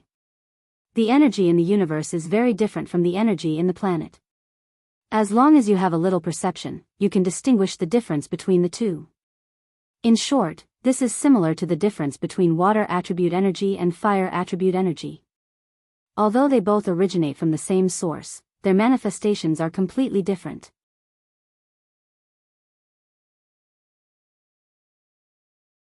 Chapter 637. The nature of the energy was in line with the characteristics of cosmic energy, and the shape was also similar to Silver Shadowman's surfboard. If he was not mistaken, this thing should be Silver Shadowman's surfboard. Although he did not know why this surfboard, which was inseparable from Silver Shadowman, appeared in Warnerheim, and it fell from the sky, this did not affect Rog's intention to buy it. Even if there was a mistake, this was still a very memorable souvenir. The starting price of this silver surfboard was also 10,000 magic crystal coins. However, because the auction house itself did not know the origin of this surfboard, the guests present did not seem particularly interested. This was normal. After all, Warnerheim was a country with a long history of civilization.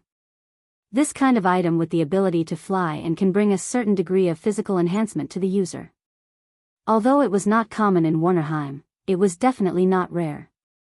If this thing did not fall from the sky and had some unknown mysteries, this surfboard would not even have the chance to be on the auction stage. In fact, when the auction house bought this surfboard, it only cost a few hundred magic crystal coins. After waiting for dozens of seconds, there was still no guest bidding. In order to avoid a failed bid, Rog took the initiative to bid. 15,000. This was a reasonable bid, there was nothing strange about it. 20,000. Sure enough, when Rog began to bid, the box that bid with him also began to bid. While using Chakra's perception to perceive the sword in the stone and the surfboard, he also perceived the situation in the opposite box, wanting to see who was sitting in the opposite box. However, it was a pity that his perception was directly blocked. What blocked his perception was not the magic array of the auction house, but the people sitting inside. Since the other party took the initiative to block his perception, Rog did not continue to make a fool of himself and directly ended his perception. So until now, he did not know that the people sitting in the opposite box were Vigtigny and her sister. 25,000. He raised the price again. 30,000, 35,000. It didn't take long for the price of the surfboard to reach 200,000 magic crystal coins.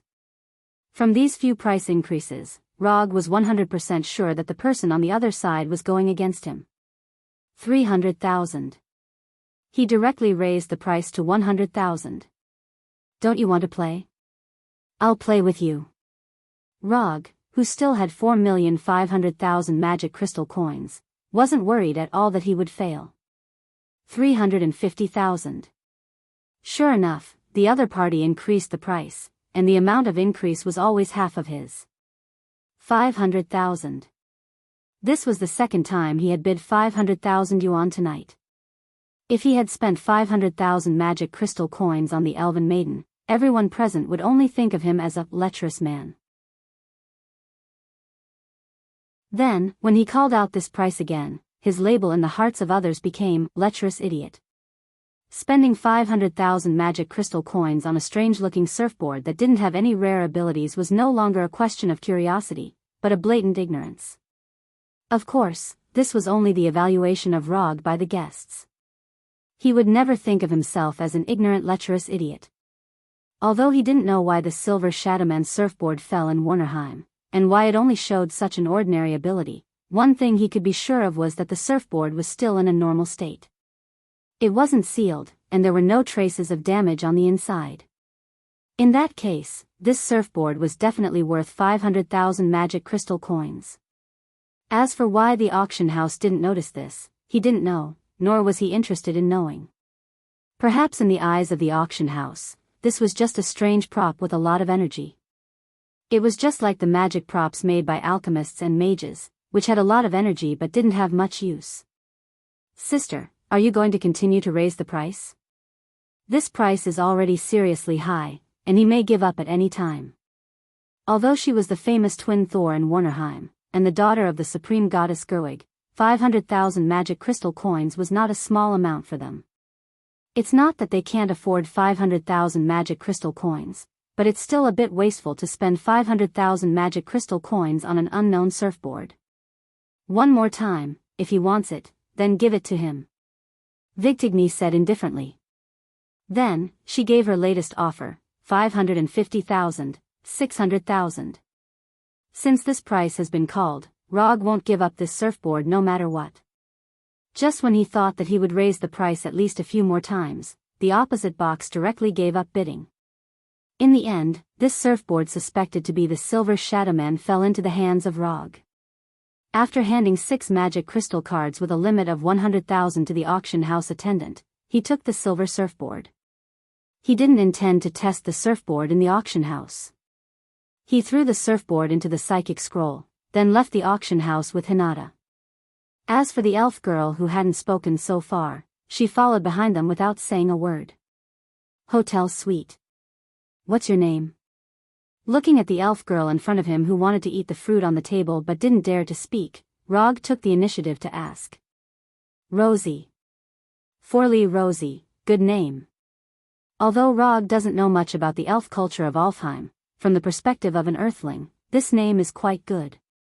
At least it matches Rosie's temperament and appearance. How did you get caught? Rog continued to ask. Space rift. When I was wandering in the forest of my family territory, I fell into a space rift, and then, speaking of this, Rosie looked like she was about to cry. For some reason, looking at Rosie's pitiful appearance, Rog suddenly had the urge to pinch her face and make her cry. It's like seeing a baby with a round face and having the urge to make it cry. No, I can't be so evil. This girl looked like she was underage. Okay, I got it. From today on, you are this lady's servant, understand? After saying that, Rog pointed to Hinata who was sitting next to him and got a supercilious look from her. Understood. I will be a reliable servant. Rosie said solemnly, but judging from her appearance, she shouldn't have any experience in this area. If he's not mistaken, Rosie's background shouldn't be very ordinary, maybe she's an elf noble. But this doesn't matter. Since he bought her from the auction house, she is his personal property. After sending Hinata and Rosie away, Kuroto summoned the surfboard from the summon scroll.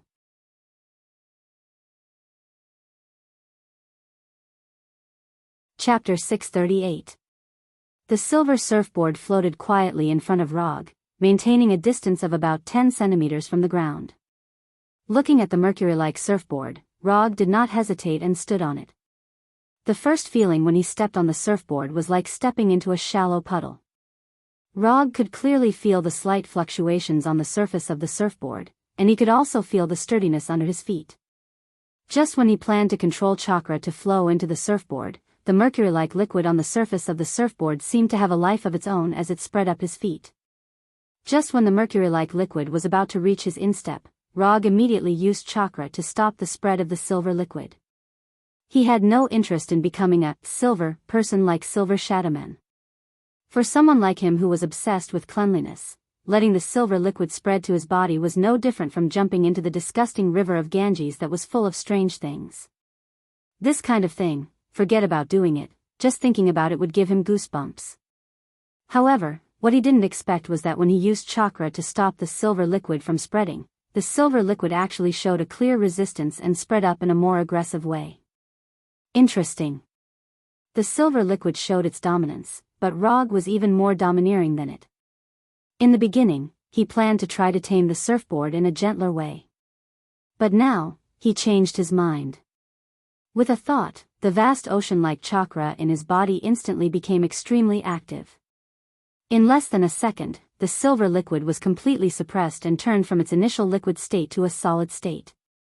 When the surfboard under his feet no longer had the mercury-like flowing posture, he let his consciousness follow chakra into the surfboard. In Rog's perception, the energy in the surfboard was like a small universe, magnificent and boundless. After perceiving this scene, he was 100% sure that the surfboard under his feet was Silver Shadowman's surfboard. This kind of high-level energy that is completely in line with the nature of cosmic energy is definitely not something that anyone can control. To be precise, it is not something that can be mastered by existences below the Heavenly Father level. In terms of energy level, this cosmic energy is only slightly inferior to the energy of Infinity Stone. After confirming this, it was not difficult to judge the authenticity of this surfboard. Only the planet Devourer or other existences of the same level can give such high-level cosmic energy to others. So the question is, why did the surfboard that was inseparable from Silver Shadowman fall in Warnerheim? It's impossible that the planet Devourer targeted Warnerheim and then sent Silver Shadowman to Warnerheim. More importantly, the silver surfboard appeared in Vanaheim, so where did the Silver Shadowman go? After thinking for a few seconds, Rog gave up on thinking. Since he couldn't figure it out, he wouldn't think about it anymore. There was no need to waste his brain cells on this kind of thing. And from the moment he bought this surfboard at the auction house, he had already regarded the surfboard as his own personal property. Even if Silver Shadowman appeared in front of him now, he would not return the surfboard to Silver Shadowman. Unless Silver Shadowman can give him something more valuable in exchange. Although he just squandered magic crystals at the auction house, these magic crystals were all exchanged with vibranium. Just when he was considering whether to step on the surfboard and go out to test it, there was a knock on the door. The rapid knocking on the door made Rog frown with dissatisfaction. Before he opened the door, there was an unfriendly voice outside the door. "City guard, check the room." After hearing this sentence, Rog's face became completely gloomy. Checking the room is normal, and the police on Earth do this kind of thing a lot. But the problem is, when have you seen the police go to the presidential suite of a 5-star hotel to check the room? Although the hotel Rog is living in is not the best hotel in the capital, it is still one of the top high-end hotels in the capital. Take the suite he is living in now, for example, the cost of 1,000 magic crystal coins a day. After the person at the door shouted, "City guard, check the room," he was basically sure that someone was deliberately looking for trouble. So, he gave up the idea of opening the door and sat on the sofa in the living room with a calm face. Although there is no so-called no-retreat law, or castle law, in Warnerheim, as long as the guy outside the door breaks in, Rog dares to kill them on the spot. He is not interested in knowing who sent the guy outside the door and what his purpose is.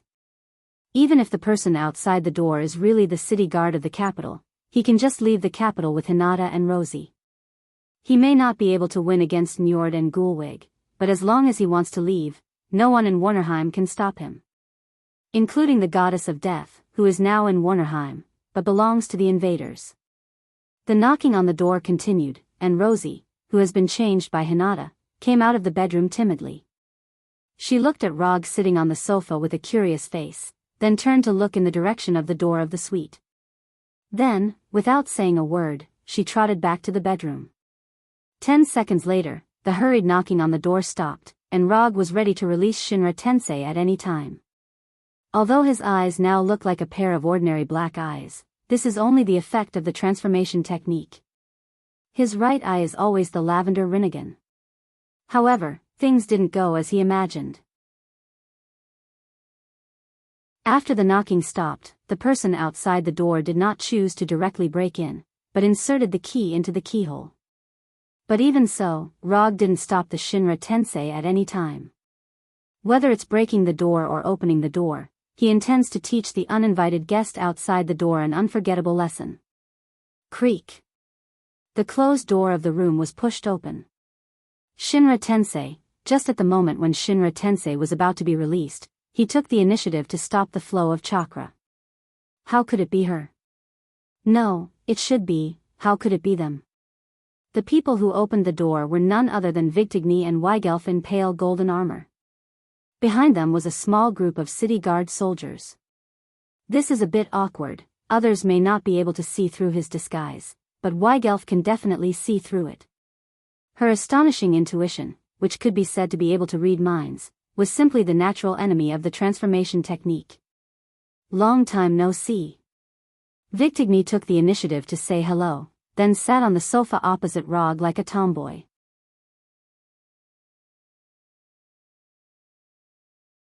Chapter 639. Long time no see. Looking at the impolite Vigtigny, Rog replied silently. Then, he continued, I haven't seen you for a while, and your strength has improved again. Without actively using chakra perception, he didn't notice that it was actually Vigtigny and Weigelf outside the door. In the past, this was something that was impossible to happen. Oh, I've been defeated by you twice, so I have to work hard. Vergatini raised her head and said. Obviously, she was very satisfied with the improvement of her strength.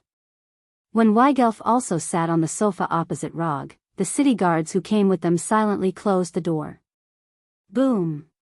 When the door was closed, Rog took the initiative to lift the effect of the transformation technique. In front of Vigtigny and her sister, it doesn't make any sense to continue the transformation technique. As soon as the white smoke of the transformation technique dissipated, Vigtigny asked, What happened to your eyes? Her memory of Rog is still the time when Rog had 3 Tomo Sharingan. Just like you, it's a change brought about by the improvement of my strength. As long as one wasn't blind, one could see that Rog's eyes were not symmetrical at all. Just when Vigtigny was about to say something, Hinata came out of the bedroom with Luo Qi. Hinata first looked at Vigdini and roguelike with a puzzled look, then looked at Rog who had lifted his transformation jutsu. Without any hesitation, Hinata also lifted the transformation jutsu's effect and changed back to her original appearance. Seeing Hinata use the same ability as Rog, Vigtigny frowned. After changing from a blonde with a proud figure to a relatively less fierce girl, Hinata showed a gentle smile and then sat directly on the right side of Rog. Dear, who are these 2 sisters? Why have I never seen you mention them? Hinata, you've changed. Listening to Hinata using a green tea tone that he had never used before, Roger unconsciously swallowed his saliva. This is Vigtigny, and this is Weigelf. They are the famous twins of Warner Protoss, Thor. Rog pointed to Vigtigny. Just when he was about to introduce Hinata to Vigtigny and her sister, Hinata gently held his right hand, still maintaining the seemingly harmless smile on her face. This is my girlfriend, Hinata. After struggling for a few seconds between the terms girlfriend, partner, wife, colleague, and business partner, Rog finally chose a relatively safe relationship. Oh. So she's just a girlfriend. I thought Roger was already married. Vigdini glanced at Hinata and said in a slightly exaggerated tone. This development isn't very good. Looking at the current environment, Rog's mind appeared in Shiraba's mind. No, I can't let things continue like this. Just when he was about to directly change the topic, Hinata spoke. Rog, you've been in the capital for so long, but you didn't introduce your sister to me. You made me think that elder sister was really like what was written in those novels. After saying that, Hinata deliberately raised her right hand and shyly hammered Rog's shoulder. Hiss, there's no need to use gentle fist. Hinata's gentle fist, chakra, entered Rog's shoulder and pierced several chakra points on his shoulder and right arm like red-hot iron needles. It's all my fault, Rog said with a smile while enduring the pain. Rog can control his expression very well, but Vigtigny and Hinata don't have his composure. Especially after Hinata deliberately mentioned the novels, Vigtigny and Hinata's faces instantly turned red. As the heroines in the novels, how can they not know how those novels are written? Although they are female Thor, they are the most powerful group of women in the Warner Protoss. But even so, they have no way to completely eliminate the circulation of those damn novels. This was just like what a great person from China had said. The people love to read and see, but you don't like it. Who do you think you are? Although there are many gods in Warnerheim, there is number 404 god. And even if there is 404 god, it can't stop the people from liking it. I didn't expect sister to be so sharp-tongued at such a young age. Victigny, who acted like a tough woman as soon as she entered the door, no longer hid her momentum at this time. In other words, she took the initiative to vent her amazing oppressive power. In front of Rog, Victigny was defeated. But it can't be denied that Victigny is an existence who has awakened her divine power. She is the female Thor in Warnerheim and a commander in the army. Her oppressive power, not to mention ordinary people, even many senior generals in the Warner Protoss can't stand it. Sister is old, it's inevitable that she will be more irritable. Hinata didn't take Victigny's oppressive power to heart and also broke out her own momentum. Although she hasn't experienced many battles, don't forget that her ninjutsu talent is above Rog. If you want to use momentum to oppress her, not to mention Victigny, even Rog can't do it. Suddenly, the living room of the suite became a battlefield for Victigny and Hinata. That. Do you want to persuade your sister? Rog doesn't dare to stop Hinata now. Otherwise, Hinata won't let him have an easy time tonight. So, he can only use magic to whisper to remind Weigelf, who is also blushing. Humph. Weigelf snorted with a nasal sound, then released her own momentum and joined Victigny's side. What the hell? It's endless. Just when Victigny joined forces to release their momentum and tried to bully Hinata, Rog didn't continue to stand by and released his own momentum without reservation. Buzz. At the moment when Rog fully released his momentum, with the hotel as the center, all creatures within a few kilometers felt a palpitation as if they were being stared at by an ancient beast. This kind of palpitation as if facing a natural enemy made most people tremble slightly involuntarily. Except for those who have enough strength, most people felt an inexplicable pressure of death. When it comes to momentum, Rog really has never been afraid of anyone. From the time he only knew the Flying Thunder God until now, he had seen all kinds of enemies. If it weren't for the fact that he didn't fight enemies who were far weaker than him, he would have completed the achievement of killing millions of people by now. When Rog's momentum also joined in, Victigny decisively took back their momentum and ended this meaningless competition.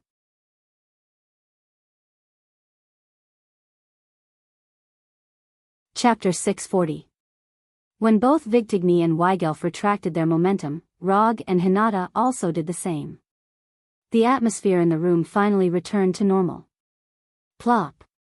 The boring momentum competition was over, but things didn't end there.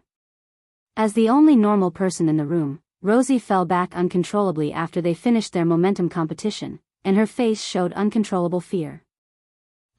He actually forgot about this little girl. It wasn't until now that Rog remembered that he just bought an elf girl with little fighting power. Looking at the shivering Rosie, Rog cast a mind-calming spell on her, freeing the poor little girl from the fear that came from her life instincts. After calming down, Luo Qi slowly stood up and said in a timid voice. However, as soon as she opened her mouth, Victigny interrupted her.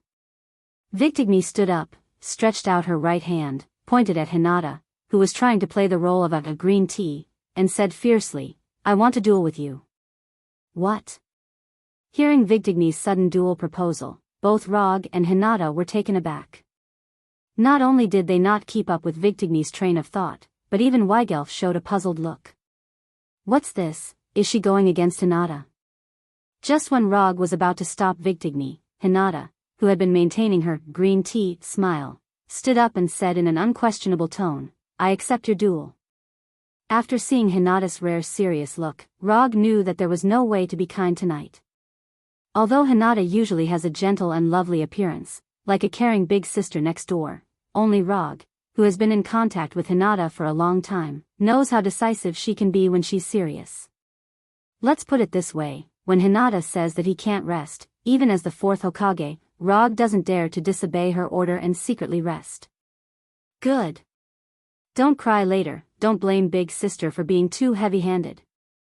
Victigny didn't expect that Hinata would actually accept her duel proposal, and a look of confidence appeared on her face. Looking at Vigtigny and Hinata, who were completely at each other's throats, Rog shook his head helplessly. A duel is a duel, the sooner it's over, the sooner it's over. Otherwise, there would be no end to this matter.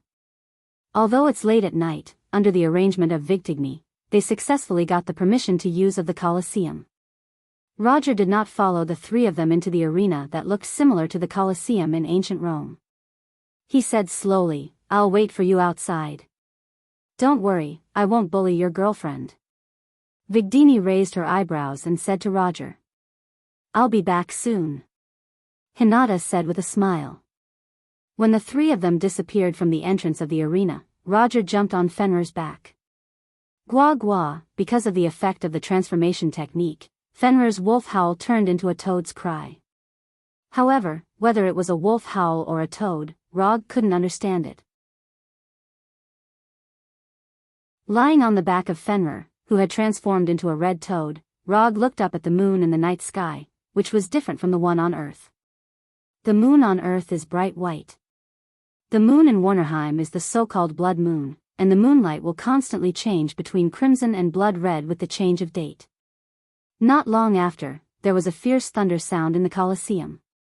Just by listening to the sound, Rog couldn't tell whether it was Vigtigny's attack or Hinata's attack. Although Vigtigny awakened the lightning god's power, Hinata is also good at lightning release. To some extent, Hinata is like a weakened version of Rog. Except for the lack of Sharingan, Mokuton, Rinnegan, and other Kekkei Genkai, Hinata is not much different from Rog.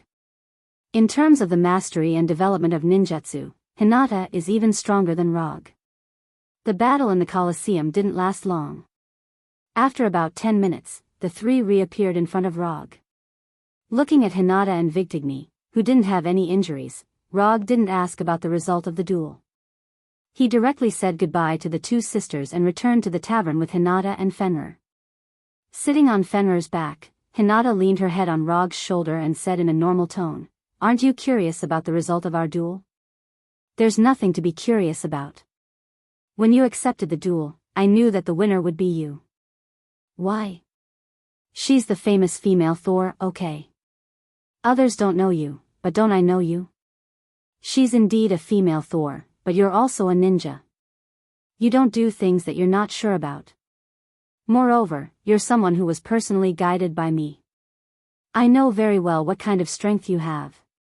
Rog hugged Hinata's slender waist and said slowly, "Vigtigny's strength is indeed good, but unfortunately, her opponent is Hinata, so there's no need to think about the final result. Actually, she's also quite good, but a little silly." After hearing Hinata's description of silly, Rog smiled helplessly. Silly is not a good word, but Rog knows Hinata very well. From Hinata's point of view, this is a pretty good evaluation. At least it proves that Hinata recognizes Vigtigny. Yes, it's recognition. If it's not someone recognized by Hinata, she won't give such a silly evaluation, and she won't even make an evaluation. She will only silently label her as a waste or garbage in her heart. After the episode of Vigtigny, the night finally passed. Because of the appearance of Vigtigny and her sister, Rog also temporarily dispelled the idea of testing the silver surfboard and decided to return to Konoha and slowly study this surfboard. The next morning, when Rog and Hinata had just tasted the specialty breakfast of Warnerheim, Vigtigny appeared in front of them again. "My mother wants to see you." "No problem." Vigtigny's mother, Gerwig, is not an ordinary person. In the eyes of the outside world, Gerwig is the most powerful goddess in Warnerheim, second only to the existence of the god King Njord. Of course, this is only the view of ordinary people. Whether it's Njord or Gerwig, neither has admitted this. However, Rog has a completely different view.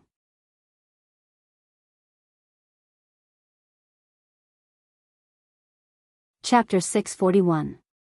Compared to the divine King Njord, Gerwig did not have many illustrious achievements, and she rarely appeared in the outside world. But it would be too arbitrary to conclude that she was weaker than Njord based on this alone. The first time he came to Warnerheim, Rog had fought with Njord. At that time, he had just mastered Sage Mode and was far inferior to now. But in that fight, he did not feel a huge gap in strength from Njord that he could not resist. How should he put it? At that time, it was indeed unlikely that he could defeat Njord, but he could also guarantee that he had more than a 70% chance of leaving alive, and not being seriously injured. As the divine king of Warnerheim, Njord could not be said to be weak. But compared to an existence like Odin, Njord, a divine father-level existence, seemed a little unworthy of the name. In fact, until now, Rog still doubted whether Njord had the strength of a divine father. In any case, from that fight, he did not feel that Njord was a divine father. Especially after he had the strength of a divine father, his doubts grew stronger and stronger. Combining his own actual situation and the situation of the last fight, he speculated that Njord should be about the same as himself, at the peak of the divine father level, only half a step away from the divine father level. The peak of the divine father level seemed to be only half a step away from the divine father level, but in fact, the two were completely different existences. So the question was, if Njord did not have the strength of a divine father, how did Warnerheim resist Odin's army back then? Don't say that Odin deliberately let Warnerheim go, allowing Warnerheim to maintain its independence.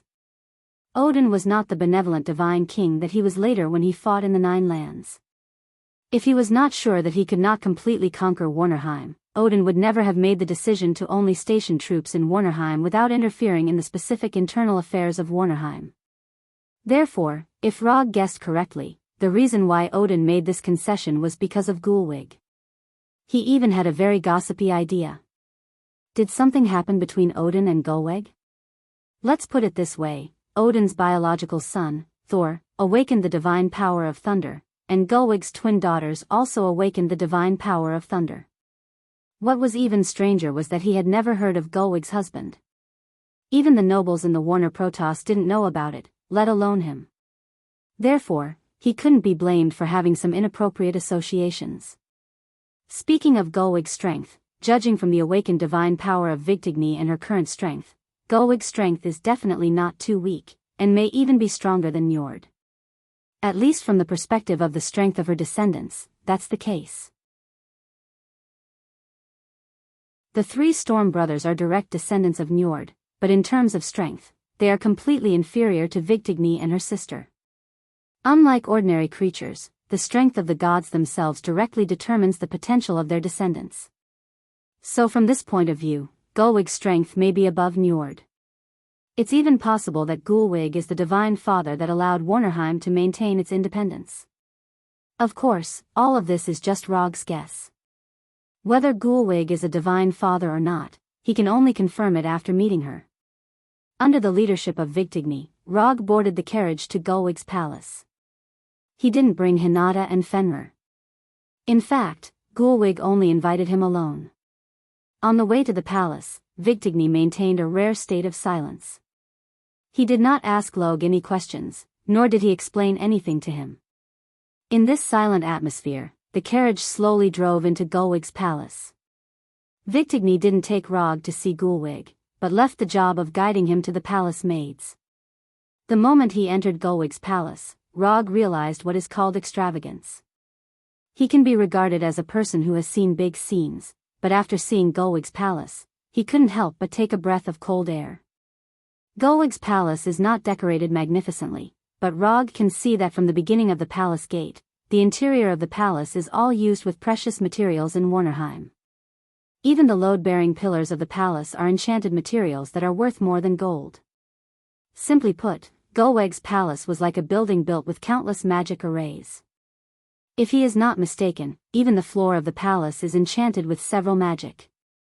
Dustless technique, cleaning technique, durability improvement. After sitting in this not particularly large main hall and waiting for more than 10 minutes, Rog finally saw the most famous and powerful goddess in Warnerheim, Gulwig.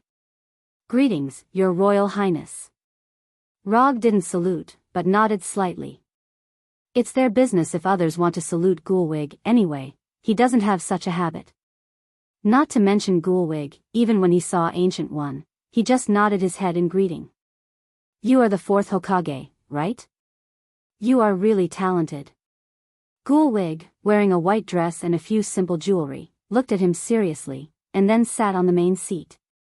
Your Royal Highness is overpraising me. Since Gulwig entered the main hall of the cave, he has begun to perceive Gulwig's strength. Although he was not presumptuous enough to directly use chakra perception to perceive seriously, he tried his best to perceive the aura that Gulwig might leak out. But soon, he found out that he was thinking too much. Without using chakra perception, he couldn't feel any energy fluctuations from Gulwig's body. If you only observe with your eyes, Gulwig gives people the feeling that she is a well-maintained noble woman, the kind that has no strength to truss a chicken. If your strength is overpraising, then the young people in Warnerheim are not even qualified. Gulwig said with an impeccable smile and tone. Well, I don't know what your Royal Highness is looking for me today. Rog directly changed the question, trying to take back the initiative of the exchange. But it was apparent that Gulwig didn't intend to let him succeed so easily. She said something that he didn't expect. What do you think of Vigtigny and Weigelf? If you had to choose one of them to be your wife, who would you choose? Did I just miss any information? How did it suddenly become this topic? That, they are both very good. Figure, appearance, strength, background, are impeccable.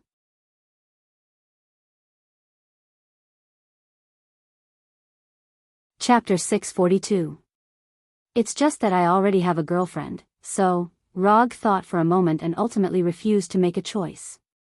This wasn't because he was worried about offending Vigtigny or Weigelf, but because he simply couldn't understand what Gulwig was planning to do. Gulwig was the strongest goddess among the Warner Protoss, and possibly even the most powerful god. In front of such an existence, any decision had to be made with caution. Moreover, it was impossible for someone of Gulwig's strength and status to urge him to get married. There's a conspiracy. There's definitely a conspiracy. You're dishonest. You say you have a girlfriend, but that might not be what you think in your heart, right? Gulwig looked at Rog with a smile and continued in an impeccable manner. Maybe you don't know me well. I'm a devoted man. Ever since Gulwig appeared, Rog realized that he couldn't control the conversation at all. I'm still very clear about a man's thoughts. Don't try to lie in front of a woman who's at least 100 times older than you. It won't work. Gulwig said with a smile. Then, just as Rog was about to explain something, she continued, let's be frank. If Vigtigny and Weigelf were to marry you at the same time, would you be willing? As long as you're willing, I can arrange a wedding for you immediately. Damn. What is this girl trying to do? Rog had to admit that he couldn't keep up with Gulwig's train of thought. Or rather, he couldn't accept Gulwig's straightforward way of talking. Rog shook his head helplessly at the sight of Gulwig, who was a perfect match for the word goddess in terms of looks, figure, and status. Your Highness, just say it. What are you planning to do? Are you trying to rope me in, make me work for you, or just help you complete something? But to be honest, I look down on you for using your own daughter as a bargaining chip. Rog's expression became serious. You're the only one in Warnerheim who dares to talk to me like this. With that, Gulwig raised her right hand, and a light blue barrier was instantly formed, enveloping the entire hall. Your Highness, aren't you looking down on me a little too much if you think you can trap me with a barrier of this level? After casually sensing the mana fluctuations of the barrier, Rog knew that this barrier wouldn't be able to trap him. He might not be able to break it in 1 or 2 seconds, but it would take him at most 5 or 10 seconds. This barrier isn't used to trap you. It's only used to prevent others from hearing what we're about to say. Gulwig explained. Then, she released her aura and energy waves. The moment Gulwig released her aura, Rog frowned slightly. Heavenly Father tier. Gulwig was actually a heavenly father. From the looks of it, you should be very clear about the strength of a god king. If I'm not wrong, you're only 1 step away from becoming a god king. Heavenly Father was just a term in the manga. In this world, only Rog knew of this term. You're not wrong. I'm indeed only 1 step away from becoming a god king. Rog wasn't surprised that Gulwig could see through his current level. If Gulwig didn't even have this bit of ability, then she would be too incompetent as a Heavenly Father tier. Since that's the case, then we have a basis for cooperation. You fought with Njord before, so you should have a rough idea of his strength. If you were to fight with him now, how confident are you in winning? Gulweg's tone became serious. Before answering this question, I also have a question for you. Are you planning to replace Njord as the God King of Warner Protoss? Gulweg, who never displayed her strength in front of outsiders, specially invited him over and even displayed her strength in front of him. If he still couldn't guess what Gulweg wanted to do, then he would be too slow. You're right. I'm planning to replace Njord as the God King. But because of some agreement, I can't directly attack him. So, if you don't mind, I hope you can challenge Njord. It's best if you can kill him. As long as you can do this, I can give you whatever you want. Even if you want Vigtigny and Weigelf to marry you at the same time, there won't be any problem. If you want, I can even bestow you a part of Warnerheim. After Gulweg finished speaking, Rog didn't answer immediately. Instead, he thought seriously. Killing Njord was also a good achievement. But the problem was that he didn't really want this achievement. The main reason was that the reward Gulweg offered wasn't too attractive to him. Vigtigny and Weigelf were indeed very beautiful, had good figures, and weren't weak. But how should he put it? He was a dedicated man. And his intuition told him that if he really married Vigtigny and Weigelf, then his future would definitely be miserable in all senses of the word. Let's not talk about the reward first. I want to know, if I really kill Njord, will the spoils he leaves behind belong to you or me? The spoils Rog was talking about were of course not Njord's weapons and equipment, but the origin power left behind after a Heavenly Father or an inferior Heavenly Father died in an abnormal state. This was similar to killing a god who absorbed the power of faith to obtain a godhood. It was just that Njord didn't rely on the power of faith to become a god, so what was obtained after killing him was his origin power. If you can kill Njord, the origin power he leaves behind will of course be yours. Gulweg was already a Heavenly Father. Although Njord's origin power was precious, it wasn't to the point where she had to have it. Okay, I can help you kill Njord, but I want detailed information about his weapons, moves, combat habits, and so on. The more detailed, the better. Also, I have a little obsessive-compulsive disorder. When I accept a commission, I'm used to signing a commission scroll with the client. With that, Rog summoned a commission scroll that he had never used before. The commission content is to write that I'll help you kill Njord. As for the reward, I want the highest browsing rights in your royal library for a month. Rog stated the reward he wanted and handed the commission scroll to Gulweg. Vigtigny and Weigelf were pretty good, but compared to precious knowledge, he wanted that knowledge more. That was because knowledge was power.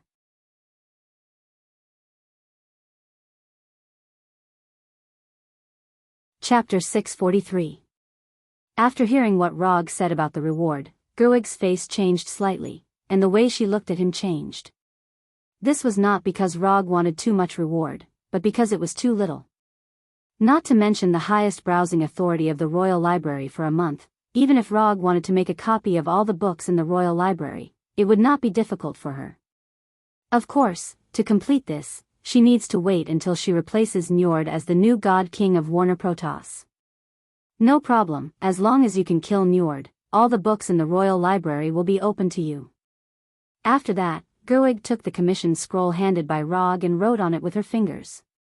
The text written with magic fell on the commission scroll and finally evolved into pale golden text. When Gulweg finished writing the commission scroll, Rog opened the commission page of the system and took a look. Sure enough, Gulweg's commission passed the judgment smoothly. Commission content: kill Njord. Commission status: incomplete. Commission reward: 500 ninja coins. Rog was not surprised that Gulweg's commission could pass the judgment of the system.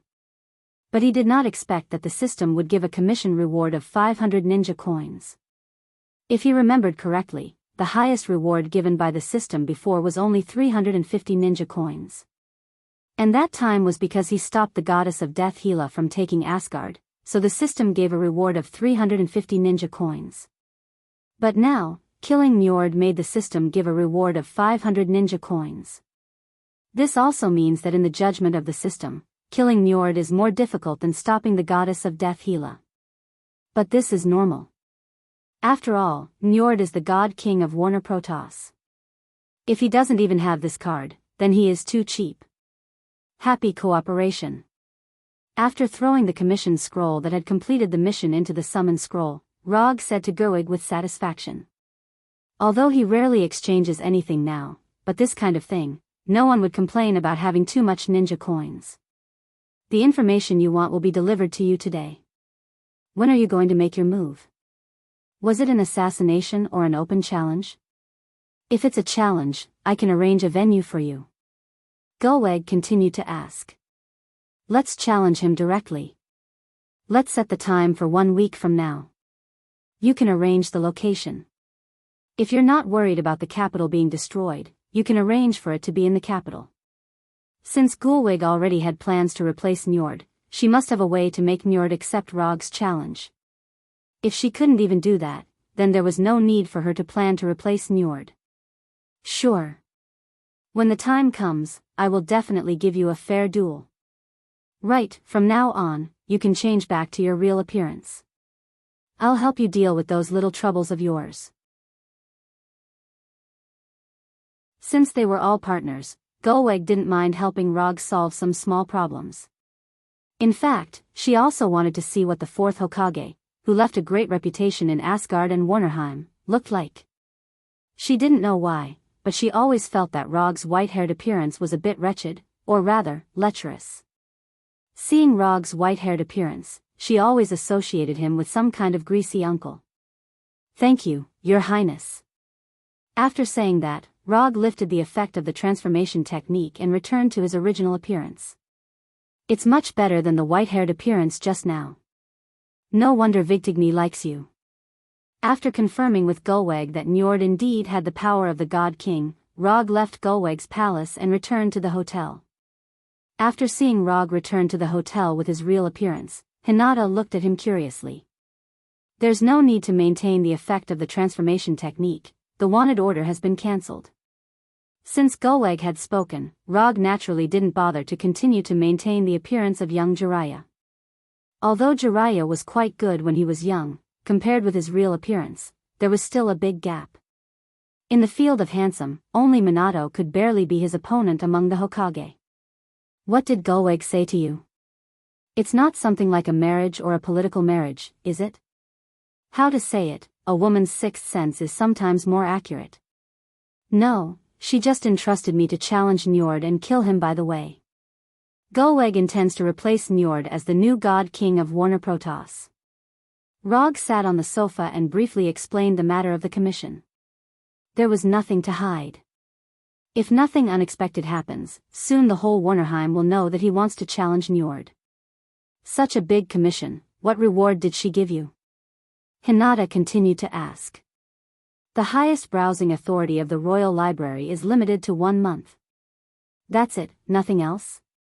That's it. Rog, you're not honest. You know, the Byakugan can actually see through people's hearts. After saying that, Hinata pointed to her unopened Byakugan. Are you kidding me? How can I not know the effect of the Byakugan? You just want to know if Gulwig used Vigtigny and Weigelf as conditions? Since you want to know so much, then I'll stop talking.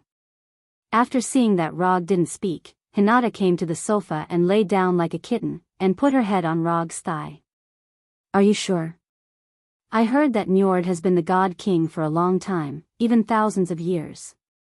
Touching Hinata's soft black hair, Roger replied with a relaxed expression, if you want to say that you're 100% sure, then I'm definitely not, about 50% sure, 50%?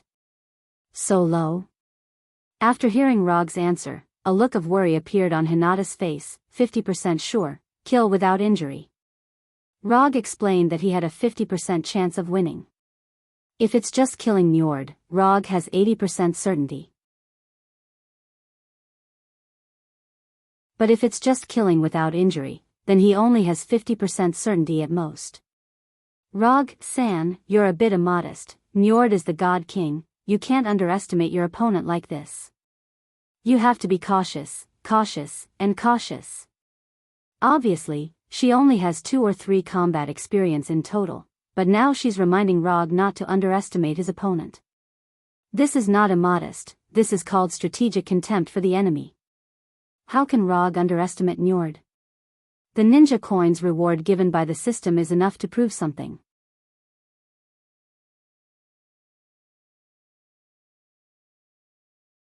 Chapter 644.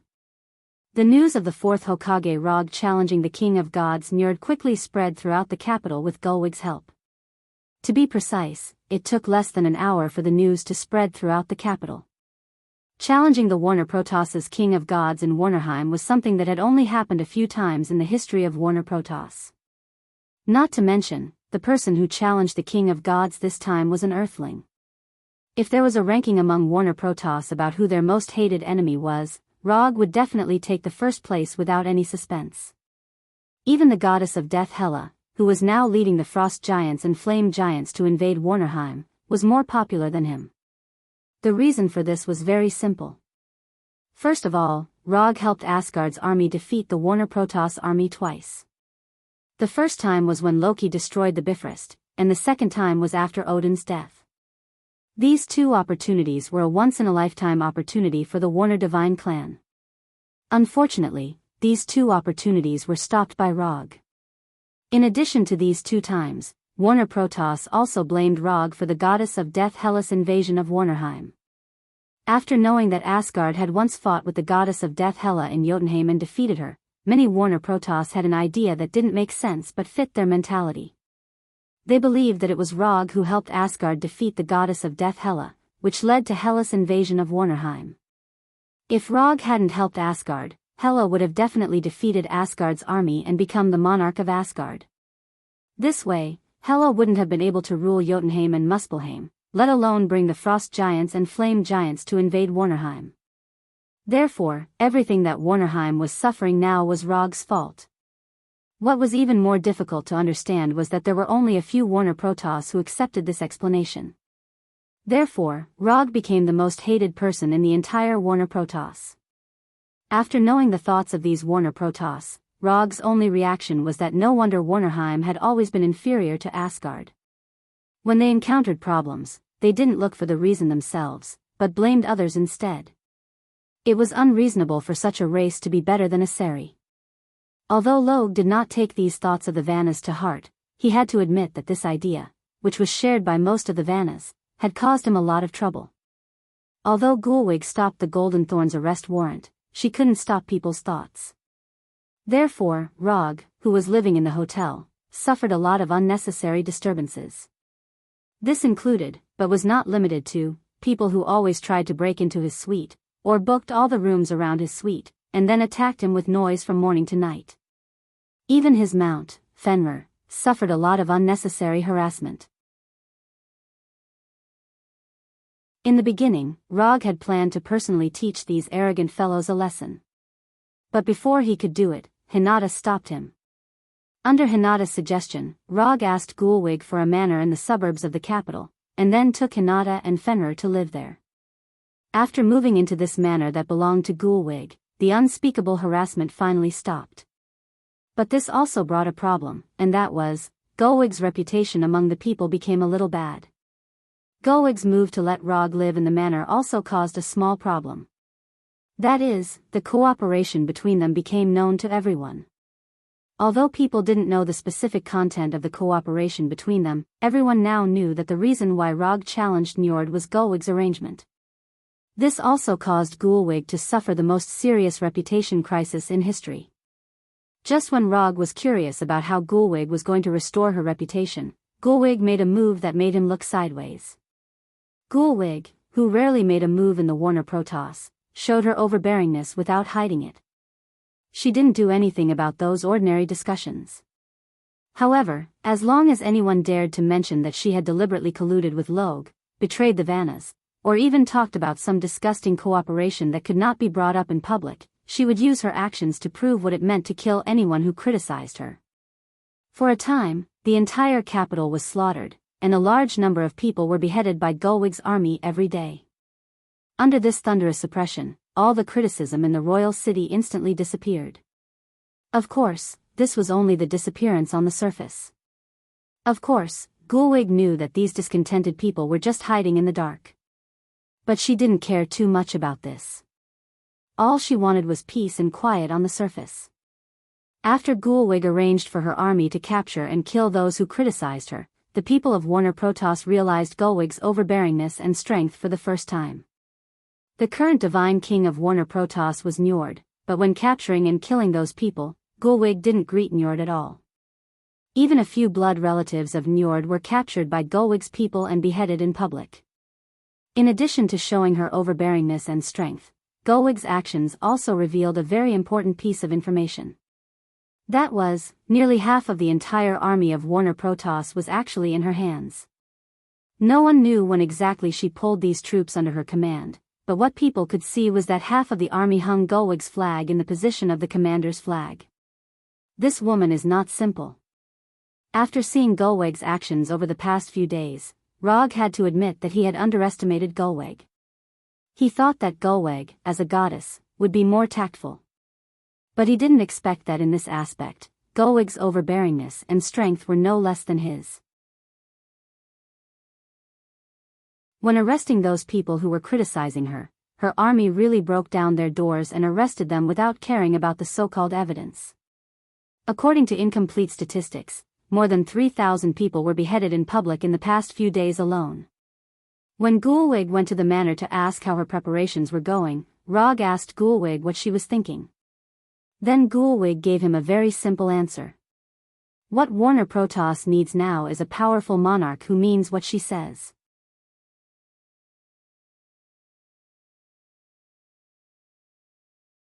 Chapter 645. Rog agreed with Gulwig's statement. Given the current situation of the Warner God clan, they indeed needed a god king with sufficient strength to back them up. Looking at the current situation in Warnerheim, one could see how poorly Njord was doing as the god king. Asgard's garrison was not worth mentioning. After all, Asgard had stationed troops in Warnerheim for more than a year or two. However, it was Njord's responsibility to not be able to stop the invasion of the goddess of death, Hel. It was important to note that the goddess of death's army did not only attack Warner Protoss's territory and army. Even Asgard's garrison was attacked by Hel's army. Asgard's garrison took away part of the pressure, and Njord should have been able to stop Hel's army smoothly. However, the reality was that even with the help of Asgard's garrison, Warner Protoss's army was still being beaten back. Now, the territory that Hel had taken away was close to 1/3 of Warnerheim's territory. What was even more troublesome was that until now, Njord still could not come up with any effective way to stop Hel. Other than the matter of the army, in the years that Njord had been the god king, Warner Protoss's culture and individual combat strength had shown a trend of decline year by year. In this regard, Njord's approach was a bit like Odin's rule over Asgard. However, the problem was that Odin did not want Asgard to be militaristic, because Asgard had enough strength to resist the invasion of foreign enemies. He did not want to start the so-called benevolent rule under the premise that he did not have enough strength to protect himself. Njord began to teach people to put down their bloodthirst and use benevolence to solve disputes in a situation where Warner Protoss did not have enough strength. This kind of culture would only cause Warner Protoss to be less and less aggressive. Previously, Warner Protoss blamed Hel's invasion of Warnerheim on Rog because of this reason. The invaders had already attacked their home, and they were still thinking about why others would invade them instead of invading others. Any race with a little bit of bloodthirst and pride would not consider this question first. They would just pick up the weapons in their hands and fight. Whether they could win or not aside, they would at least let the enemy know that even if they could not beat them, they would still take a bite out of them. Don't even think about taking down my home so effortlessly. Even if I die, I won't let you have an easy time. If the people of the Vanaheim gods had such courage, they would not have been so cowardly, let alone driving Hela's army out of Vanaheim. But it's a pity that the current Warner Protoss did not have such bloodthirst. Otherwise, Rog would not dare to take Hinata and Fenrir to Warnerheim for a vacation. You know, there are more people here than on Earth who want him dead. Time passed in a blink of an eye, and a week passed quickly. When the agreed time for the challenge arrived, Rog took Hinata and Fenrir, who had recovered his true form, to the royal hunting ground specially arranged by Gulwig. The royal hunting ground was dozens of kilometers away from the capital. There was no need to worry about any damage to the capital. When Rog and Hinata rode Fenrir to the royal hunting ground, which was not open to ordinary people, was already crowded with people. There were more than 300,000 people gathered in the royal hunting ground. Most of them were residents of the capital. Of course, there were also a small number of people who came from other cities. In the past week, a simple super-large arena had been built. It was a large circular ring with a diameter of 1 kilometer. Around the ring, there was a 500-meter-wide isolation belt. Outside the isolation belt was the audience area. Of course, it was impossible for Gulwig to arrange seats for all the audience. As long as there is a small area in the direction of the capital, there are 6 high platforms that can accommodate a total of 1,000 people. Fenrir will accompany you, I will be alone. Rog said to Hinata, who was sitting behind him. Although Fenrir is a good mount, he's a ninja, and it's not suitable for him to fight on a mount. And according to his plan, his battle with Njord will end quickly. It will end faster than everyone expected. Okay. Hinata answered silently, and at the same time, glanced at the crowd that was watching them with an unhappy expression. She didn't like the way these people looked at Rog. Or, she hated these people's overconfidence. Just wait for me here. After saying that, Rog jumped down from Fenrir's back and walked alone toward the exaggerated ring. However, just as he walked through the 500-meter-wide isolation belt and was about to climb the ring that was only half a meter higher than the ground, he suddenly stopped. Then, he stretched out his right hand, and under everyone's gaze, he summoned the 4th Hokage's white Haori. Boom! The white smoke dissipated, and the 4th Hokage's Haori appeared in front of him out of thin air. Just as the Haori was about to fall under the influence of gravity, he grabbed the Haori and gently flung it back, putting on the Haori that was familiar to the people on Earth. Since it's the 4th Hokage challenging the Warner Protoss's God King, how can the 4th Hokage's iconic Haori be missing? Seeing Log put on his Haori as if there was no one else around, the audience started looking at him with even more disdain. Although the audience didn't recognize the words on the Haori, they didn't like Rog's arrogant behavior. If looks could kill, he would have died countless times by now. Feeling the murderous eyes coming from all directions, he pretended to enjoy it and took a deep breath. This feeling was very good. Then, his figure disappeared directly, and he used the body flicker technique to come to the center of the ring. Not long after he came to the center of the ring, Njord, who was riding a huge black saber-toothed tiger, wearing a pale golden armor, and holding a golden trident, came in front of him.